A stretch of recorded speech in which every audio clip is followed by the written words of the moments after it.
ఓం శ్రీ సాయిరామ్. అందరికీ సాయిరామ్. భగవాన్ శ్రీ శ్రీ శ్రీ సత్యసాయిబాబా వారి యొక్క దివ్యశ్రీ చరణారవిందాలకు మన ఏఎస్బి యూనిట్ తరఫున హృదయపూర్వక, ప్రేమపూర్వక, మనఃపూర్వక నమస్సుమాంజల్లు. ఏఎస్బి చెన్నై, అహం సత్యబోధక చెన్నై దివ్యజ్ఞాన యజ్ఞము. ఈ దివ్యజ్ఞాన యజ్ఞ సుదీర్ఘ రసార్థులైన మన ఆప్తులు, ఆత్మీయులు, మార్గదర్శి, దిశానిర్దేశకులైనటువంటి శ్రీ మల్లెల లక్ష్మీనారాయణ గారికి, వారి ధర్మపత్ని శ్రీమతి మల్లెల వరలక్ష్మి గారికి నేటి కార్యక్రమ శుభారంభాన హృదయపూర్వక, ప్రేమపూర్వక నమస్సుమాంజల్లు. శ్రీ సత్యసాయి దైనందిన ఆధ్యాత్మిక సత్సంగ ధారావాహిక కార్యక్రమంలో నేడు కార్యక్రమాల యొక్క అనుక్రమణకి ఒకసారి చూస్తే, మొట్టమొదటిగా ప్రత్యేక ఆధ్యాత్మిక సత్సంగము మన శ్రీ మల్లెల లక్ష్మీనారాయణ గారు, ఫౌండర్, మెంటార్, ఏఎస్పి చెన్నై నిర్వహిస్తారు. ఇక రెండవ ఘట్టంగా మనం ఇటీవలే ప్రారంభం చేసుకున్నటువంటి నూతన గ్రంథ పఠనం రామకథా రసవాహిని, దాంట్లో మనం రఘువంశము అనేటువంటి చాప్టర్లో ఉన్నాము. ఆ చాప్టర్ దగ్గర నుంచి ఈ రోజు ప్రారంభానికి సంసిద్ధంగా ఉన్నటువంటి వారు నెంబర్ 1 శ్రీమతి ధారాగిరిజ సాయిరాం వేమవరం. అలాగే వారి తర్వాయి భాగాన్ని చదవడానికి సిద్ధంగా ఉన్నవారు శ్రీమతి కె సుందరి గారు, సాయిరాం చెన్నై. ఇప్పుడు మనం మొట్టమొదటిగా ప్రత్యేక ఆధ్యాత్మిక సత్సంగం బై శ్రీ మల్లెల లక్ష్మీనారాయణ గారు, ఫౌండర్, మెంటార్, ఏఎస్బి. ఓం శ్రీ సాయిరామ్. ఓం శ్రీ సాయిరామ్. స్వామివారికి ప్రణామం చేసుకుంటే అందరికీ సాయిరామ్ అండి. కంటిన్యూ. దీని ద్వారా మనకు తెలుస్తుంది ఏంటంటే, కర్మ అంటే దేహం ఇట్ సెల్ఫ్ ఇస్ కర్మ. కర్మ అంటే ఏదో పని చేయటం కాదు, కాళ్ళు ఊపటం కాదు, లేకపోతే పుస్తకం చదవటం కాదు, ఇంకేదైనా చేయటం కాదు, వినటం కాదు. బాడీ ఇట్ సెల్ఫ్ కర్మ అని గీతాచార్యుడు చెప్పడం జరిగింది. So body not permanent. So కర్మే అనిత్యమైనప్పుడు కర్మ ఫలము శాశ్వతం ఎలా అవుతుంది అని నిన్న అర్జునుడికి చెప్పి అక్కడ ఆపాము. కంటిన్యూ ఇచ్చాడు. చెప్తున్నాడు గీతాచార్యుడు, అంటే స్వామి, మన లోకంలో రకరకాల యజ్ఞయాగాది క్రతువులు చేస్తుంటారు. గత యుగాల్లో అయితే అది పరిపాటి, ఇప్పుడైతే కొన్ని ప్రత్యేకమైన సమయాల్లో చేస్తుంటారు. దేని నిమిత్తం చేస్తుంటారు అంటే స్వామి చెప్తున్నారు, స్వర్గము ప్రాప్తించునని వారి విశ్వాసం యజ్ఞయాగాది క్రతువులతో. నిన్న మొన్న మనం చెప్పారు స్వామి, స్వర్గం ప్రాప్తి తాత్కాలికమైన సత్యం కృష్ణుడు నిరూపించాడు. నిన్న మనం వాడు దొంగ పోలీసు జైలర్ కదా అర్జున, దీనికంటే కూడా శ్రేష్టమైనది మరొకటి ఉన్నది, అబౌవ్ స్వర్గం. అలా అని చెప్పి యజ్ఞయాగాది క్రతువులు నేను ఆచరించదని చెప్పట్లేదు. You have to do it. ఆచరించవలసిందే. ఎట్లా చేయాలి? ఇప్పుడు స్వామి దగ్గర వేదపురుష సప్తాహ యజ్ఞం చేస్తే ఎవరి గురించి చేస్తారు? స్వామి గురించా? విశ్వమానవ కళ్యాణం ఇప్పుడు ఇది చేస్తున్నాం, ఎవరి గురించి చేస్తున్నాం? లోక కళ్యాణం గురించి చేస్తున్నాం. వేదపారాయణం, భగవద్గీత చదువుతున్నాం, ఇవన్నీ ఎవరి గురించి చేస్తున్నాం? ఎవరికి వ్యక్తిగతంగా ఎవరికి లేదు ఇక్కడ. సో లోక కళ్యాణం భావంతో నువ్వు ఆచరించమని చెప్తున్నావు యజ్ఞయాగాదు. Not be selfish. ఒక మాట కూడా బాగా రిపీట్గా చేస్తున్నారు, అనాసక్తితో ఆచరించని చెప్పారు. అనాసక్తి మీన్స్ నాట్ ఇంట్రెస్టెడ్ అని కాదు. I'm not interested to join in ASP. Join కాకు. ఎవరు జాయిన్ కమ్మన్నారు? బ్రేక్ఫాస్ట్ తెచ్చుకున్నాం, నాకు ఇంట్రెస్ట్ లేదు తింటామని, అది కాదు. తింటూనే అనాసక్తితో తినాలి. కర్మను ఆచరించే అనాసక్తి మీన్స్ నాట్ అటాచ్మెంట్. ఇది అంతేగాని అనాసక్తి అంటే ఐఎమ్ నాట్ ఇంట్రెస్టెడ్ అండి. భజనకు వస్తావా? I'm not interested. సేవకు వస్తావా? I'm not interested. అక్కడ నాట్ ఇంట్రెస్టెడ్ కాదు ఇక్కడ అనాసక్తి అంటే. ఎటువంటి ఫలాపేక్ష లేకుండా ఆచరించాలి.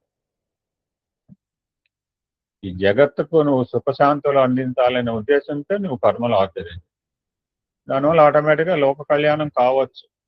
లోక కళ్యాణం కావాలని మళ్ళీ లోపల నువ్వు అనుకోకు. ఈ డూ. నువ్వు స్వర్గం కంటే మించిన దైవ సన్నిధి లభించవచ్చు.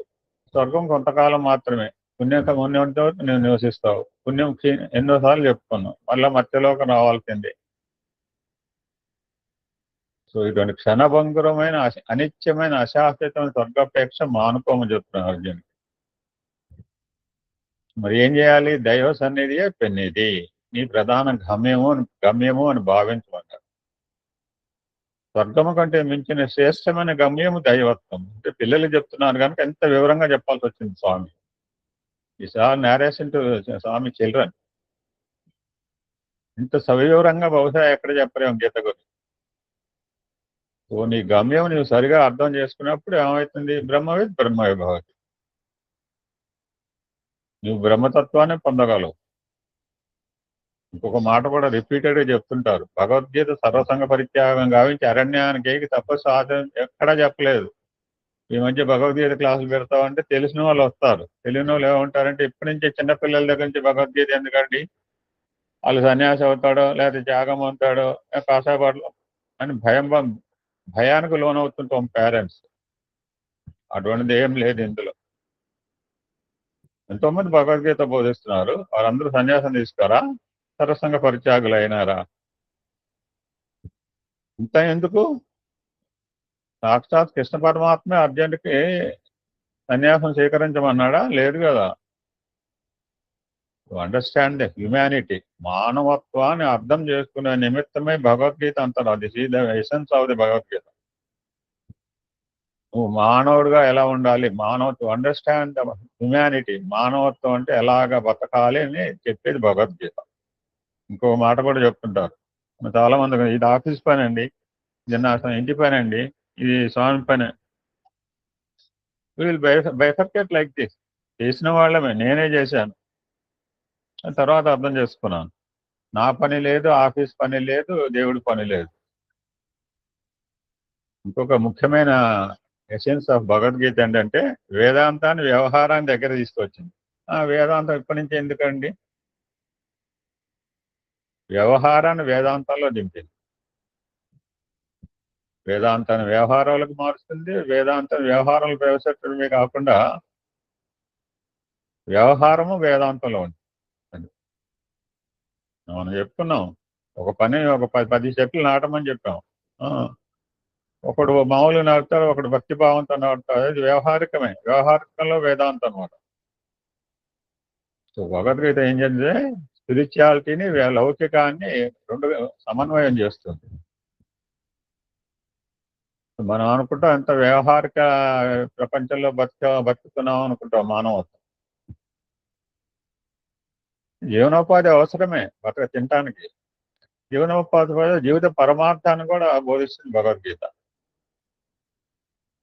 ఒక జీవనోపాధి జీవ పరమార్థి కూడా మనకి మనిషికి 2 రెక్కలు అన్నాడు. జీతము జీవితము ఒకసారి అద్భుతంగా చెప్పాడు. మనందరూ కూడా జీతాలు అవసరమే. జీతమే పాటు జీవితం కూడా ఉంది.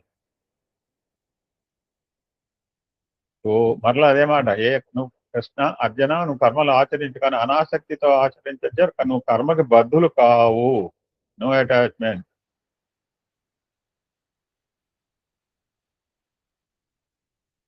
అనాసక్తి భావంతో కనుక కర్మలు చేస్తే అవి పవిత్రమైన స్థాయిని అందుకుంటాయి. కర్మయోగం అవుతుంది. ఎవరి పనులు వాళ్ళు చేయాలి, ఎవరి ధర్మాన్ని ఆచరించమని చెప్పింది. వంట చేసేవాడు ఒకడు ఉంటాడు, అతను కర్మఫలాపేక్షతో వంట చేస్తున్నంత వరకు వంట చెడిపోవచ్చు, మాడిపోవచ్చును. ఎందుకంటే జీత నిమిత్తమే ఆచరిస్తున్నాం. మా నాన్నగారికి నేను ఇసురు ఊపుతున్నాను, ఊపిన తర్వాత నాన్న ఏమి ఇస్తా నేను అడగను. అదే ఎవరెవరిని పెట్టుకుని విసురుకుంటాడు. వాడు విసురు ఏమిటా ఇసురు విసరాల్సిందే. మనం కర్మను కనుక అనాసక్తితో ఇట్ బికమ్ సో ప్యూరిఫై, పవిత్రంగా తయారవుతుంది, పరిశుద్ధంగా రుచికరంగా తయారవుతుంది. సో అదేవిధంగా ఎవరు డిఫరెంట్ కర్మస్ ఉన్నాయి అంటే ఒకటే రకం కర్మలు కాదు, నిర్దేశించింది. ఎవరి కర్మలు వారికి ఉన్నాయి, రకరకాల కర్మలు ఉంటాయి సమాజం. సో పరిపాలన కానీ ఎవ్రీథింగ్ కానీ అలా ఉండాలని చెప్తున్నారు.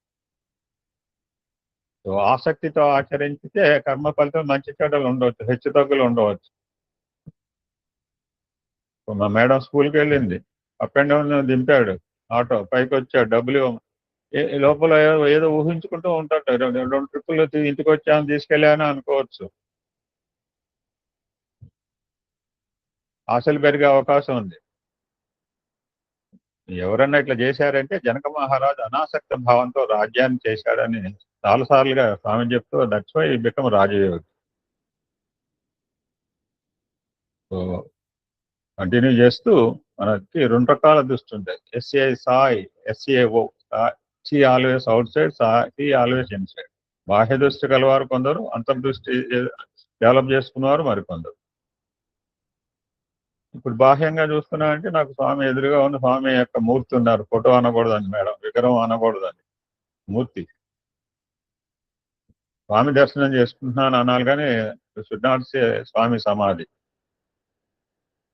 బాహ్య దృష్టి స్థూలమైన దాన్నే చూడగలదు, అంతర్దృష్టి అంతఃకరణ పరిణామం చూడగలదు. ఒకసారి కళ్ళు మూసుకుని లోపల చూసుకుంటే మనకు కనపడుతుంది.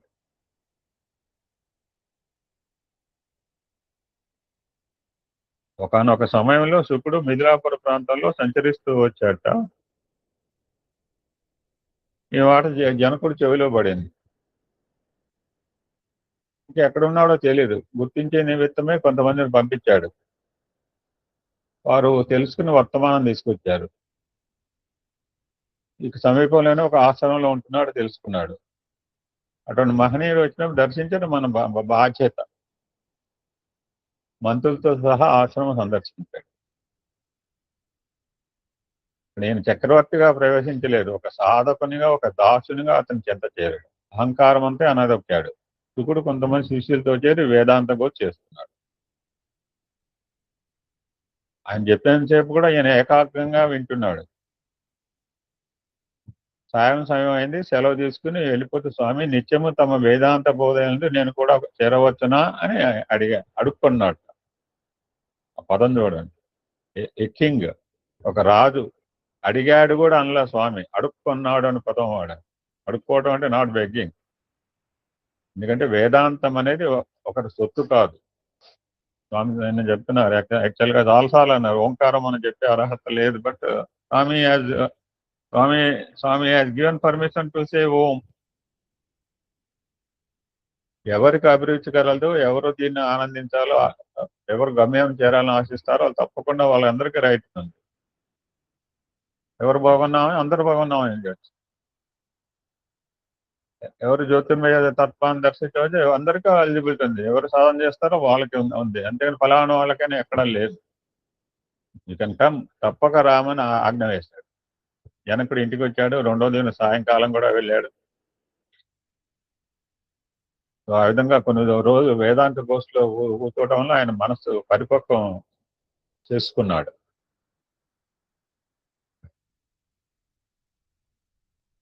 ఇందాక 2 రకాల దృష్టి ఉంది.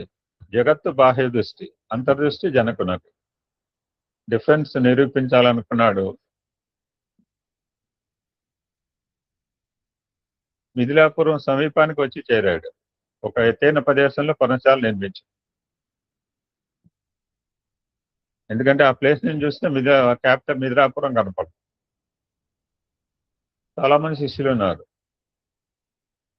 రాజు కదా, కొంచెం పనులు మరి ఎదలు ముందే ఉంటారు, కానీ ఏదో పనులు తక్కువ పెట్టుకొచ్చి కొంత లేట్ అయింది. పరిపాలన బాధ్యత కదా, సకాలానికి రాలేకపోయాడు. శిష్యులందరూ కూర్చున్నారు. జనకుడు ఎటు నుంచి వస్తాడో అటువైపే చూస్తూ కూర్చున్నాడు. ఈయన has not started his class. ఆ రోడ్డు వైపే చూస్తున్నాడు, ఆ దారినే చూస్తున్నాడు. ఇంకా జనకుడు రాలేదే చూడమంటే పరివారంతో చెప్తున్నాడు.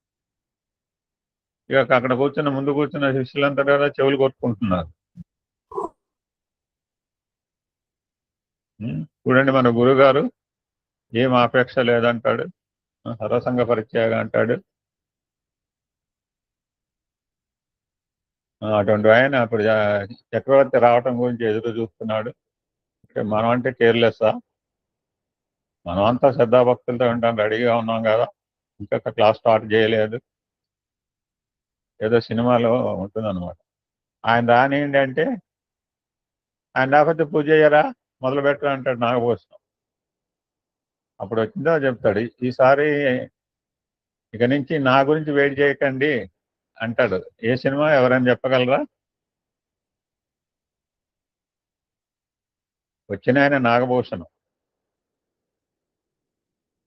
అక్కినే నాగేశ్వరరావు, ధర్మదాత సినిమా.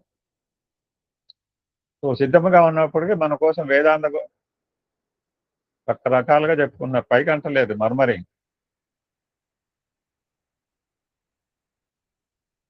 అటువంటి మహనీయునికి మంచి చెడ్డలు, గొప్పవారు చిన్నవారు భేదాలు ఉండవచ్చునా అని డిఫరెంట్ డిఫరెంట్ టైప్స్ అను. ఆయనకేం భేదం లేదు, ఇదంతా చూస్తూనే ఉన్నాడు, గమనిస్తూనే ఉన్నాడు. So I want to tell a lesson, practical lesson. Half an hour అయింది, 1 అవర్ అయింది, 2 అవర్స్ అయింది. స్వామి కూడా అన్నారు చక్రవర్తితో, ఇట్లా వచ్చానంటే టైం పడుతుంది, 12 అయింది, ఇంకా టైం పడుతుంది. ఒక పని మీద వచ్చారు, స్వామి చేత చేయించుకోవాలని చెప్పి చక్రవర్తి గారు, అప్పుడు అనంతపురం. ఈ పూట కుదరకపోవచ్చు, అయినా వెళ్ళలేదు ఆయన. అలాగా వెయిట్ చేశాడు. వెయిట్ చేసేదాకా ఆయనకి ఫలితం దొరికింది. తర్వాత అన్నారు చక్రవర్తి కనుక పొద్దున్నే 10ంటికి నేను చెప్పినట్టు బిజీగా ఉన్న వెళ్ళిపోయి ఉంటే లైఫ్ ఒక రకంగా ఉండేది. అతను ఐఏఎస్ గా ఉండిపోయాడు. ఇప్పుడు ఐఏఎస్ నేను వెయిట్ చేయడం వల్ల ఎస్ఏఎస్ అయ్యాడని చెప్పారు. సో జనకుడు వచ్చేదాకా సో ఒకళ్ళిద్దరు అనుకో మొత్తం గ్రూప్ మొత్తం ఇదే డిస్కషన్ చేసింది. సో ఇదంతా దోషం, మాలిన్యం అనమాట వాళ్ళ లోపలి. ఇదంతా కూడా బయటికి తీసేసి వాళ్ళని ప్యూరిఫై చేయాలని గురువుగారు సంకల్పం. మన హృదయంలో మాలిన్యము, రాగద్వేషాలు ఉన్నంతసేపు పవిత్రకి స్థానం లేదంటారు. అది సింగిల్, ఒకటే వర. ఇందులో జనకుడు ఆతృత వచ్చాడు, పరిగెత్తి వచ్చాడు, శుకుడు చూశాడు. జనకుడు ఒంటరిగా వచ్చే స్వభావం కాదు, తనకు అక్కర్లేదనుకున్నప్పుడు తన పరివారం, మంత్రులు కూడా రాక తప్పదు. అది ప్రోటోకాల్ అనమాట. అంటే చక్రవర్తి తగిన భద్రత ఉంది తీరాలి. జనకునికి వాంఛలు లేవు. దర్భాసనం వేసుకున్నాడు, భక్తి శ్రద్ధలు కూర్చున్నాడు. శుకుడు వేదాంతం ప్రారంభించాడు. చుట్టూ చేరిన సన్యాసులకు ద్వేషం పెరిగిపోయింది. చూసారా, శుకుడు జనకుని కోసం 2 గంటల మంది ఆపాడు. మనం భక్తులం కాదా, మనకు శ్రద్ధాభక్తులు లేవా అని వారి ముఖాలు పాఠాలు మానేసి వీడి ముఖం వాడు, వాడి ముఖం వాళ్ళు సన్యాసులు చూసుకున్నారు. జనకుడు గురుగారు ఎక్స్క్యూజ్ మీ, అర్జెంట్ పని మీద. శుకుడు పాఠం ప్రారంభించాడు. శుకుడు బోధిస్తూ కొంతసేపటికి దుష్టగుణములకు సరైన బుద్ధులు నేర్పాలి. ఇప్పుడే కృష్ణ పరమాత్మ కూడా ఎక్కడైతే అహంకారం వచ్చిందో అర్జున్లో కావచ్చు ఎవరిలో ఇమీడియట్ గా అనిపించేస్తాడు. ఎందుకంటే వాళ్ళకి హీ వాంట్ ప్రోగ్రెస్ ఆఫ్ వాళ్ళకి. పాఠం చెప్తూ ఏమో సీరియస్ గా మిథిలాపురం అంతా అగ్నితో మండిపోతుంది అన్నాడు. జనకుడు కళ్ళు మూసి కూర్చున్నాడు, ఏమాత్రం లక్ష్యం చేయలేదు. తన మనస్సంతా వేదాంతం మీద లగ్నం చేసుకున్నాడు, ఏకాత్మ భావంతో. మనం చాలాసార్లు చెప్పుకున్నాం ఇది. అమనస్కుడయ్యాడమిట, రుద్రంలో వస్తుంది అమనస్కత్వం. ఇప్పుడు చెప్తున్న వేదాంతం అందే జనకుడు లక్ష్యం పెట్టాడు. చుట్టూ ఉన్న వారి దృష్టి అంతా మిథిలాపురంపై ఉంటుండాలి. మంటలు మండుతున్నాయి, పొగలు వస్తున్నాయి. చూస్తారు, అయ్యో మా బంధువులు ఉన్నారే, తల్లిదండ్రులు ఉన్నారు, ఆస్తులు ఉన్నాయో, గుడ్డు చాపలంతా మూట కట్టి మిథిలాపురంపై పరుగు.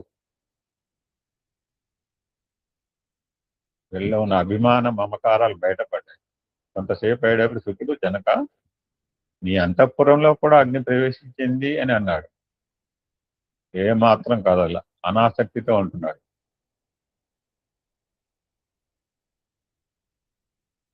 ఒకవేళ ఆసక్తి ఉన్నా కానీ అది ఆత్మాసక్తి అన్నారు తాను. అది తప్ప అన్యభావం అతని ఏమాత్రం లేవు. ఇంకా కొంతమంది ఉన్నారు, అందులో పంచశీకుడు, ద్విశీకుడు అని గొప్ప గొప్ప పండితులు కూడా కొంత కంగారు పడ్డారు. వీళ్ళు కాస్త కొంచెం టాలరెన్స్ చూపించారు. అంటే వీళ్ళు హై కేటగిరీ సాధకులు అనమాట. చివరికి వీళ్ళు కూడా వీళ్ళు పండితులు అయినప్పుడు ఆసక్తి నిర్మూలం చంపుకోలేక వెళ్ళిపోయారు. సేవకులు జనకుని చెప్పడానికి భయపడ్డారు. మంటలంతా కంటికి కనిపిస్తున్నాయి, రాజా రాజా రాజా అని అనేక విధాలు ప్రార్థించారు. సమాధి స్థితిలో ఉన్నాడు. ఈ ఎంజాయింగ్ బ్లిస్, ఆత్మానందం అనుభవిస్తున్నాడు. కంటి నుంచి ఆనంద బాష్పాలు కారుతున్నాయి. దేహం గాని మనసు గాని చెల్లించలేదు. అటువంటి స్థితిలో ఉన్న జనకుని చూసి శుకుడు తనలో తాను ఆనందించాట. ఎస్, శిష్యుడు అంటే ఇట్లా ఉండాలి. పరిగెత్తిపోయిన వాళ్ళంతా అగ్ని ఆరిపోయిన తిరిగి వెనక్కి వచ్చారు. అప్పుడు శుకుడు చుట్టూ నేను శిష్యులను చూసి, నాయనలారా, నేను 2 గంటలు ఆలస్యం చేయటము, అతను మహారాజాను, చక్రవర్తిని, గొప్పవాడని, అతని వల్ల నాకేదో గొప్ప జరుగుతుందని తుచ్చమైన వాంఛలు నాకేమాత్రం లేవు. మీరు మనసులో అనుకున్నారు. అతను అర్హుడు కనుక నేను ఇంతవరకు ఆలోచించాను. అర్హత కలిగిన వాడు జనక మహారాజే. మీరు ఆలకించేవారు కానీ అర్హులు కారు. అందువల్ల మీ వంటి 100 మందికి చెప్పేదానికంటే అతనికి ఒక్కడికైనా చెప్పడం చాలని. మా మేడం ఒక అమ్మాయికి చెప్తుందంటే క్లాస్ నిజంగా ఆశ్చర్యం నాకు. ఒక పిల్లకి చెప్పడం 1 to 1 చెప్పడం అంటే ఎంత కష్టం, ఎంత దీక్ష ఉండాలండి. చెప్పే వాళ్ళకు ఉండాలి, వినే వాళ్ళకు ఉండాలి. ఇప్పుడు అంటారా 47 మంది కూర్చున్నారు కనుక నేను చెప్పగలుగుతున్నాను. 1 to 1 చెప్పమంటే క్లాసు చాలా చాలా ఉండాలి, డెడికేషన్.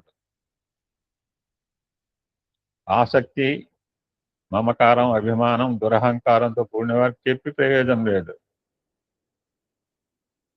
గుండును జలములో వేసినట్టుగా ఉంటుంది. ఎన్ని సంవత్సరాలు గుండు జలంలో ఉండినప్పటికీ జలమును పీల్చుకునే స్వభావం దీనికి లేదు. జనకుడు అనేవాడు ఒక్కడు చిక్కినా చాలు. తలుపు బెలుకు రాళ్ళు తట్టడేలా, విలువైన వజ్రం ఒకటుంటే చాలన్నారు. పంట పండని భూమి 10 ఎకరములు ఎలా, కొంచెమైనా చాలు మంచుకు. ఆయన ఉద్దేశం ఏంటంటే, ఒక రాజు కనుక, భగవద్గీతలో ఒక శ్లోకం ఉంది, ఎవరు చెప్తారు అది? ఒక రాజు బాగుపడితే రాజ్యం అంతా బాగుపడుతుంది అనే మీనింగ్ వచ్చే ఒక శ్లోకం. కోటేశ్వరరావు గారు చెప్తారు, దారా గిరిజ చెప్తారు, మిగిలిన వాళ్ళు ఎవరన్నా.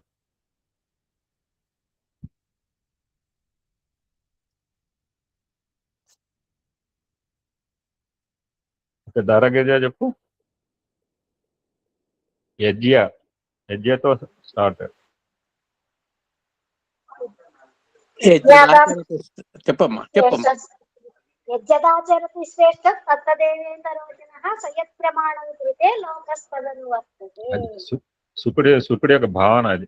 రాజును కనుక పవిత్రం చేస్తే ఇంట్లో స్త్రీమూర్తే మొత్తం ఫ్యామిలీని బాగు చేస్తుంది. అటువంటి చక్రవర్తిని ఉత్తమ చక్రవర్తిగా రాజయోగ తీర్చిదిద్దడం కోసం శుకుడు ఈ విధంగా ప్రయత్నించాడు. ఆ విధంగా భగవద్గీత మనకి అనాసక్తి స్వభావం గల అర్జునుడు ఉత్తముడైన అధికారి. ఎందుకంటే ఈ చెప్పుకునే కొన్నిసార్లు తెలివితేటల్లో గొప్పవాడు, తపశక్తి చేశాడు, రాగద్వేషాలు సాధ్యమైనంత అనగదొక్కున్నాడు. ఇటువంటి అర్జునుని కనుక సరైన స్థితిలో పెడితే భవిష్యత్తులో జగత్తుకు ఎంతైనా ఆనందం చేకూర్చున్న ఉద్దేశంతో, మనకు చెప్పాలనే ఉద్దేశంతో అర్జున్ని ఈ విధంగా ట్రైన్ చేశాడు. ఇంత బోధ చేయడానికి కారణం ఫ్యూచర్ జనరేషన్స్ దేవతలను కూడా మెప్పించగల గుణమగలిగాడు అర్జున్. సో అందుకనే గుడాకేశ అన్నారు. అర్జున పల్గున పార్థ కిరీట శ్వేతవాహన బిరుదులు అందుకున్నాడు. అర్జున అంటే పవిత్రమైన వాడు, బీపత్స అంటే భయంకరమైన చర్యలు చేసేవాడు, అంత బలవంతుడు. ఎవరు శివధనుసు సంపాదించాడు. త్రేతాయుగంలో శివధనుసుగా వచ్చింది, అదే ద్వాపరయుగంలో గాంధీవంగా వచ్చింది. జనక మహారాజు దగ్గర ఉన్న శివధనుసు ఇదియే, శివుని దగ్గర ఉండిన పినాకము ఇదే. శివానుగ్రహం పొంది ఇలాంటి మహాశక్తి సాధి మహాదేవుడు కనుకనే అర్జునుకి ఈ విధమైన జ్ఞానం బోధించట్లో జగత్తునంతా సార్థకం కాగలదే ఆయన సంకల్పం. ఆ శ్లోకం ఇక్కడ అనమాట. అటువంటి శ్రేష్ఠుడు అర్జునుడు కనుక అర్జునుడు సరే అయితే అతన్ని అర్జునుడి మార్గంలో మనమంతా నడిచే అవకాశం ఉంది.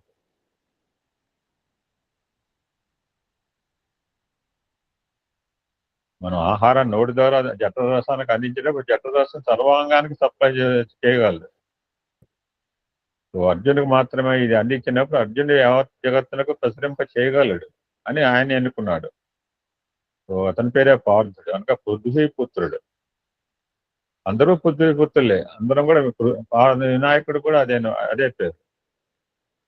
సో ఇది representative all the human beings. మన యొక్క మానవ జాతికి అందరికి కూడా ఉత్తమైన నరుడు. మనమంతా కూడా నరులమే. మన అందరికి కూడా ప్రతినిధి అర్జునుడు. సో అర్జును పవిత్రం చేస్తే జనులందరినీ తాను పవిత్రం చేయగలిగిన విశ్వాసం చేత కృష్ణుడు అర్జునుడికి భగవద్గీత. Fantastic marriage. 1 minute లో ఐ కెన్ కంప్లీట్ అండి. దారా గిరిజ సుందర్ గారు, మీకు ఇచ్చిన సమయం చక్కగా వాడుకోండి. కర్మ కంటే నిష్కామ కర్మ ఉత్తమం అన్నాడు. నిష్కామ కర్మ కంటే అనాసక్తి కర్మ మరి సుప్రీం ఈజ్ అనాసక్తి కర్మ అంటే అర్థం కాలేదని ఇంకా బాగా అర్పితము గావించిన కర్మ అది భగవత్ అర్పితం గావించిన కర్మ అనాసక్తి. అది ఇప్పుడు దిస్ ఈజ్ క్లియర్ డిఫరెన్స్. అనాసక్తి అంటే నాట్ ఇంట్రెస్టెడ్ అండి, నేను తినబుద్ధి కావట్లేదండి, తినబుద్ధి కాకపోతే రోగం. సర్వధర్మాన్ని పరిత్యజ్య మామేకం శరణం, నాకు అర్పితం చేయమన్నారు. అది భగవత్ అర్పితంగా చేయటమే అనాసక్తి అన్నారు. సో కృష్ణ పరమాత్మ ఆయా స్థాయిని బట్టి బోధనలు సలుపుతూ వచ్చాడు. సో ఫర్ ఎగ్జాంపుల్ మనం ప్రాథమిక స్థాయిలో ఉన్నాం కనుక మనం కర్మలు ఆచరించాలి. కర్మలు ఆచరించకుండా కర్మలు చేయకపోతే సమర్థనం డెవలప్ అవుతుంది. లేజినెస్ ఈ రెస్ట్ అంటారు. సమర్థనాన్ని భగవంతుడు ఒప్పుకోడు. జగత్తుకు సమర్థనం ఏమాత్రం పనికిరాదు. కర్మను ఆచరించాలి. ఒక్కసారి అనాసక్తి రమ్మంటే రాకపోవచ్చు. అందుకే step by step we have to do our active. కర్మలు చేస్తూ ఉండాలి. కర్మ నెమ్మదిగా నిష్కామ కర్మలోకి ప్రవేశించాలి. అది క్రమంగా యోగంగా మారుతుంది. యోగము అంటే యజ్ఞము. ఆ యజ్ఞంలో సర్వం కూడా త్యాగం చేస్తుంటారు. This is the prime and message of Bhagavad Gita. యోగము యజ్ఞము. అనాసక్తి అంటే అన్ని కర్మలు కూడా ఆయనకి అర్పించి చేయటమే భగవద్గీత యొక్క ఎసెన్స్. మరలా సమయం నాకు మరలా అవకాశం వచ్చినప్పుడు try to conclude this project as early as possible. జై సాయిరామ్. ఓం శ్రీ సాయిరామ్. ఓంకార బీజ రూపాయ సర్వేశాయ జగత్పతి ప్రథమాయ నమస్తుభ్యం శ్రీ సత్యసాయి గణాధిప పరిపూర్ణావతారి ప్రేమావతారి ప్రేమమూర్తి అయిన భగవాన్ సత్యసాయి బాబా వారి పాదపద్మములకు ప్రేమించుతూ అహం సత్యబోధక దివ్య జ్ఞాన యజ్ఞ వ్యవస్థాపకులైన లక్ష్మీనారాయణ మహాదేవి గారికి, వారి సతీమణి వరలక్ష్మి అత్తయ్య గారికి, అహం సత్యబోధక సాధకులైన సాయి కుటుంబ సభ్యులందరికీ హృదయపూర్వక ప్రేమపూర్వక సాయిరామ్. రామకథ రసవాహిని. నాకు కొంచెం బాధగా ఉంది. నేను సత్యసాయి వచ్చినామృతం చదవలేదు, ఏంటి స్వామి నాకు అని అనుకున్నాను. అందుకని రామకథ రసవాహిని చదివి అనుగ్రహం స్వామి ప్రసాదించారు. అంతకు ముందు చెప్పినది ఒక్కసారి చూసుకొని తర్వాత అంశంలోకి ప్రవేశిస్తాను. సాయిగా రామకథ రసవాహిని 18వ పేజీలో ఉన్నాం. ఇప్పుడు రావణుడు బ్రహ్మ కోసం తపస్సు చేశాక ఎందువలన అంటే దశరథ మహారాజు అవమానించాక, అందుకని ఒక వరాన్ని కోరుకున్నారట. ఏంటి వనం? దశరథ మహారాజుకి పుత్రులు పుట్టకూడదు అని వరాన్ని కోరుకున్నారట. మనుషులు ఆలోచన ఎలా ఉంటుంది అంటే ఒకవేళ పెళ్లి చేస్తే పుత్రులు కలుగుతారు. ఆ పెళ్లి చేయాలంటే దశరథుడు యుక్త వయస్సు వచ్చాడు కాబట్టి కౌసల్య రాజపుత్రిక కౌసల్యాదేవిని పెళ్లి చేస్తారేమో, ఇంకా వాళ్ళకు ఉందో లేదో కానీ ఈయనకు మాత్రం ఆలోచన ఉంది. అందుకని ఆ బిడ్డని చక్కగా ఎత్తుకొచ్చి ఒక పెట్టెలో పెట్టి దైవజ్ఞ లేదే ఏమీ జరగదు అని చెప్పి ఆ పెట్టె చక్కగా ఒక గట్టు మీద బ్రహ్మదేవుడు పెట్టడం, దానిని సుమంతుడు దశరథ మహారాజు మంత్రి అయిన సుమంతుడు చూడటం, ఏంటమ్మా ఇక్కడ ఉన్నావు, ఎవరు నువ్వు అని అడగటం, నా పేరు నేను కౌసల్యాదేవిను, నా పేరు కౌసల్యాదేవి అని చెప్పటం, అమ్మా ఇది రాక్షసుల పని అని చెప్పేసి ఆ తండ్రికి అప్పచెప్పటం జరుగుతుంది. ఆ తర్వాత అంతా కోశల దేశపు రాజు సుమంతుని అనేక విధములు ప్రశ్నించాడు. అతడు దశరథ మహారాజులకు మంత్రి అనియు దశరథునకు ఇంకనూ వివాహము కాలేదని తెలుసుకొని సంతసించి, మంత్రి మీ రక్షణచే లభించిన ఈ కన్యను మీ రాజునికి ఇచ్చి వివాహము చేయ తలంచింది. నీవు సత్వరమే వెళ్ళి మా అభిప్రాయము రాజునకు తెలియమని పసుపు కుంకుమలతో తమ పురోహితుని వెంటదొట్టి సుమంతుని తగిన రీతిగా గౌరవించి పంపును. నువ్వు రక్షించావు కాబట్టి, నువ్వే చక్కగా దశరథ మహారాజుకి పెళ్లి కాలేదు కాబట్టి ఈ బిడ్డని ఆయనకి పెళ్లి చేస్తాను, నువ్వు వెళ్ళి చెప్పు అని చెప్పి చెప్తాను. సుమంతుడు వెళ్ళి జరిగిన వృత్తాంతమును దశరథునకు ఎరిగించెను. ఇందులకు సంబంధించినట్ల దశరథుడు కూడాను కొన్ని కానుకలనిచ్చి తమ పురోహితుని వెంటబెట్టి పోషణ దేశములకు పంపెను. ముహూర్తము నిర్ణయించిరి. దశరథుడు చతురంగ బల సమేతుడై మంగళ వాద్యముల ధ్వనుల మిన్నుముట్ట అత్యంత వైభవముగా కోసల దేశములకు తరలిపోయింది. అందరూ చక్కగా మంగళ వాయిద్యాలతో కోసల దేశానికి తరలి వెళ్ళారు. కౌసల్య దశరథుల వివాహము అతి సుందరముగా వైభవంగా జరిగింది. అంత కోసల దేశపు రాజు సుమంతుడు చేరపిలిచి, ఈ మంగళ కార్యమునకు మీరే కర్తవు. దైవము సృష్టికర్త అయినప్పటికీ ప్రాకృత లోకమున నా కుమార్తెను కాపాడి ఈ కార్యమును జరుగునట్లు చేసినది నీవే కనుక నీకు నేనేమి కృతజ్ఞతావందనములు అర్పించును. నువ్వే నా బిడ్డని కాపాడావు, నేను నీకు ఎలాంటి కృతజ్ఞతని ఇవ్వాలి అని నా మాట విందువేమి. నేనే ఆ మంగళ కార్యమును కూడా అత్యంత వైభవముగా జరిపించుని తెలిపను. అందుకు దశరథుడు సుమంతుడు అంగీకరించగానే గర్భకుల సంభూతుడైన వీరదాసుని కుమార్తెను సుమంతునికిచ్చి వివాహము జరిపాను. నువ్వు నా బిడ్డని కాపాడావు, నీకు కూడా మంగళకరం నేను వివాహం చేస్తాను అని చెప్పేసి సుమంతుడికి కూడా చక్కగా వివాహం జరిపించారు. రాజు మంత్రుల వివాహములు ఒక విచిత్రమైన చరిత్రగా పురమంతయు ప్రాకింది. పురమే కాదు, దేశమంతయు తెలిసి ఆశ్చర్య ఆనందములనుంది. వివిధ వేదికలతో 3 దినములు కోసలపురమున రాత్రి పగలు అని భేదము తెలియక వివాహ కార్యక్రమాలు జరిగాయి.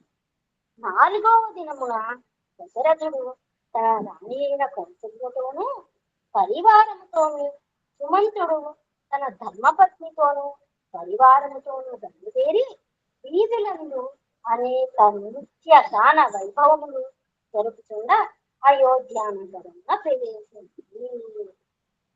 పుట్టింట్లో 3 రోజులు చక్కగా కార్యక్రమాలు నిర్వహించుకొని అత్తగారింటికి కౌసల్యమాత వస్తున్నారు. అయోధ్యావాసులు తమ మహారాజునకును మంత్రి గారికి వివాహము జరిగిన ఆనందమును పట్టలేక మైమరచి జేజేలు సలుపుచు మహారాణి గారిని చూచుటకు వీధులలో ఈ పురుషులు బారులు తీరి సుగంధ పరిమళములతో పన్నీరు చల్లుచు మంగళహారతులు ఇచ్చుని.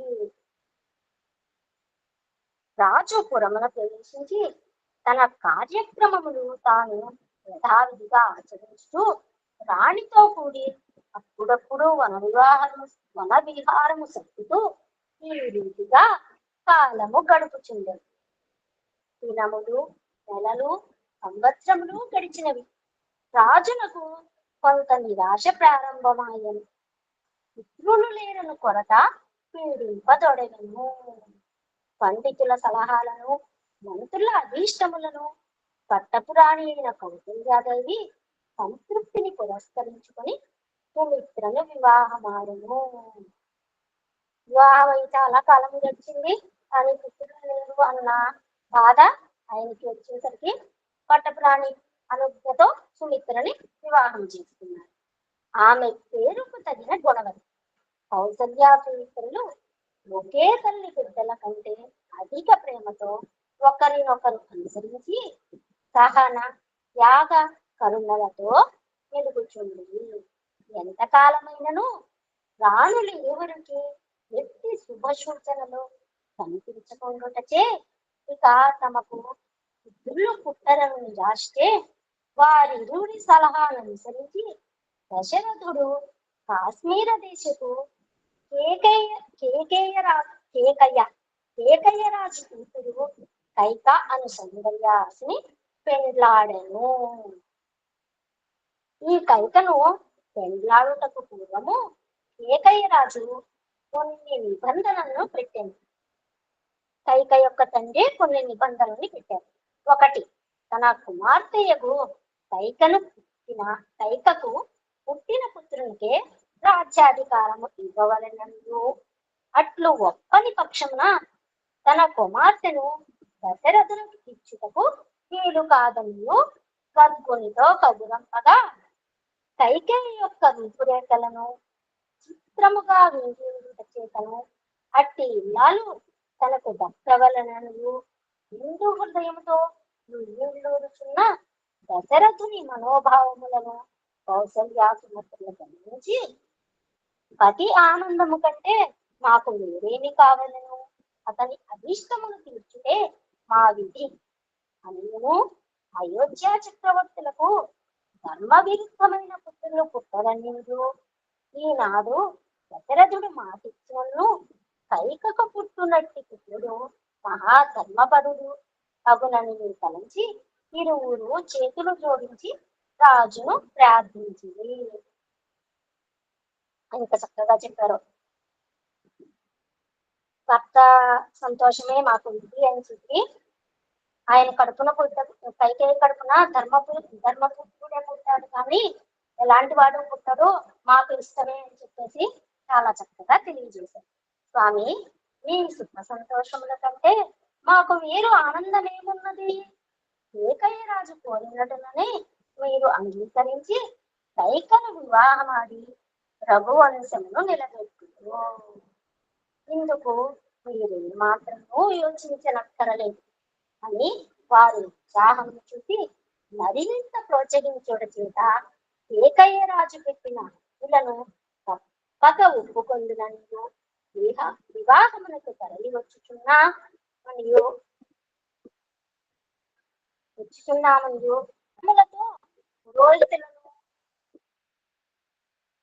పురోహితులను గర్భిణి వెంట పంప ఏకయ్య రాజు ఎంత ఆనందముతో వివాహమునకు తగిన ఏర్పాట్లు అతి వైభవంగా గావించెను.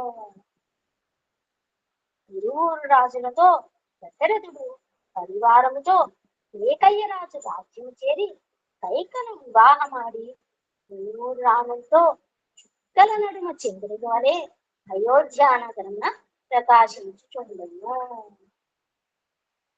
కైకను కూడా వివాహం చేసి ముగ్గురితో కలిసి ఆనందంగా ఉన్నారు. దశరథుడు ఇరువురు రాణులను సమానమైన ప్రేమతో చూచుకుంటున్నాడు.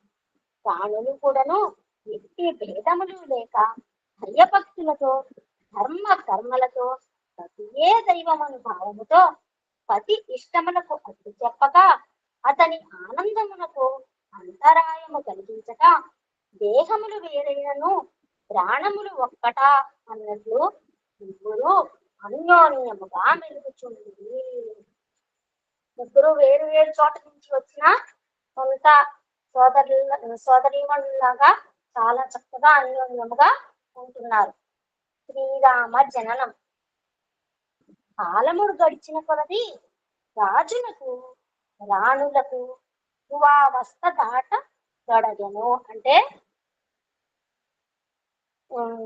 యౌవనత్వం పోయి ఇంకా వృద్ధాప్యము వచ్చే అవకాశము ఉన్నది. వృద్ధాప్యము ప్రారంభమైంది, కానీ పుత్రప్రాప్తి సూచనలు కనిపించకుండాటచే సర్వ సౌఖ్య సదుపాయములతో అంతఃపురము కలకలలాడుచున్నను రాజు రాణుల హృదయములందు అశాంతి విచారము తాండవం ఆడుచుండెను.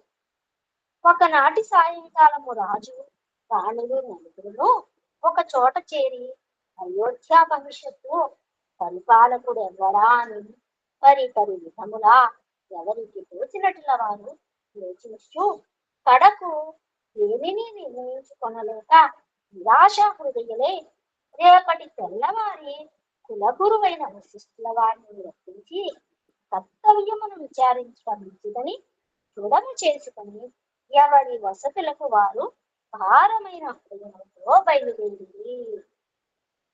ముగ్గురిని చేసుకున్నా గాని ఎవరికి సంతాన భాగ్యము కలగలేదు ఏమిటి అని చెప్పేసి అందరూ చాలా విచారంతో ఉండి ఇంకా ఎవరికి తేల్చుకోలేక రేపు వశిష్ఠుల వారిని అడుగుదాము అని చెప్పేసి ఎవరి వసతులకి వాళ్ళు వెళ్ళిపోయారు.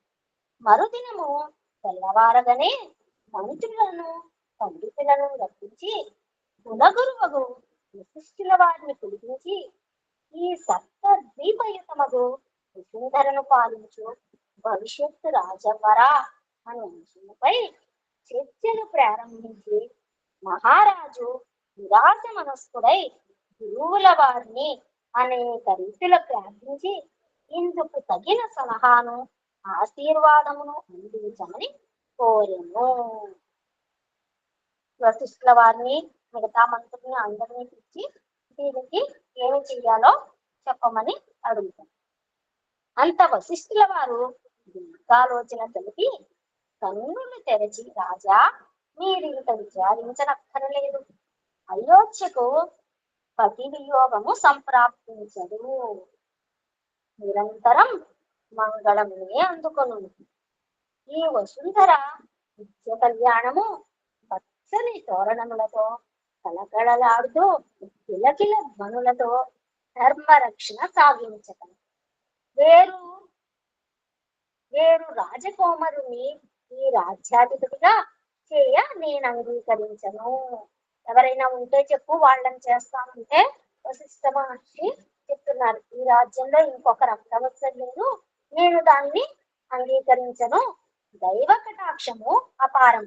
ఈ ధర్మవ్రతమే నిన్నులను పుత్రానందమున ముంచి తేల్చును.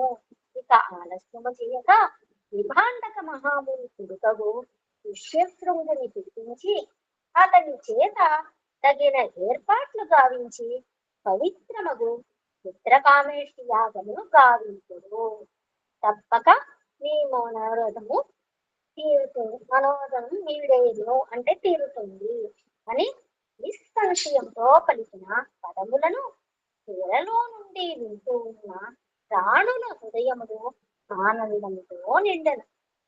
నూతన ఆశాసుమములు మొగ్గలు వేయ రాణులు దైవమును ప్రార్థించి లోనికి వెళ్ళిరి.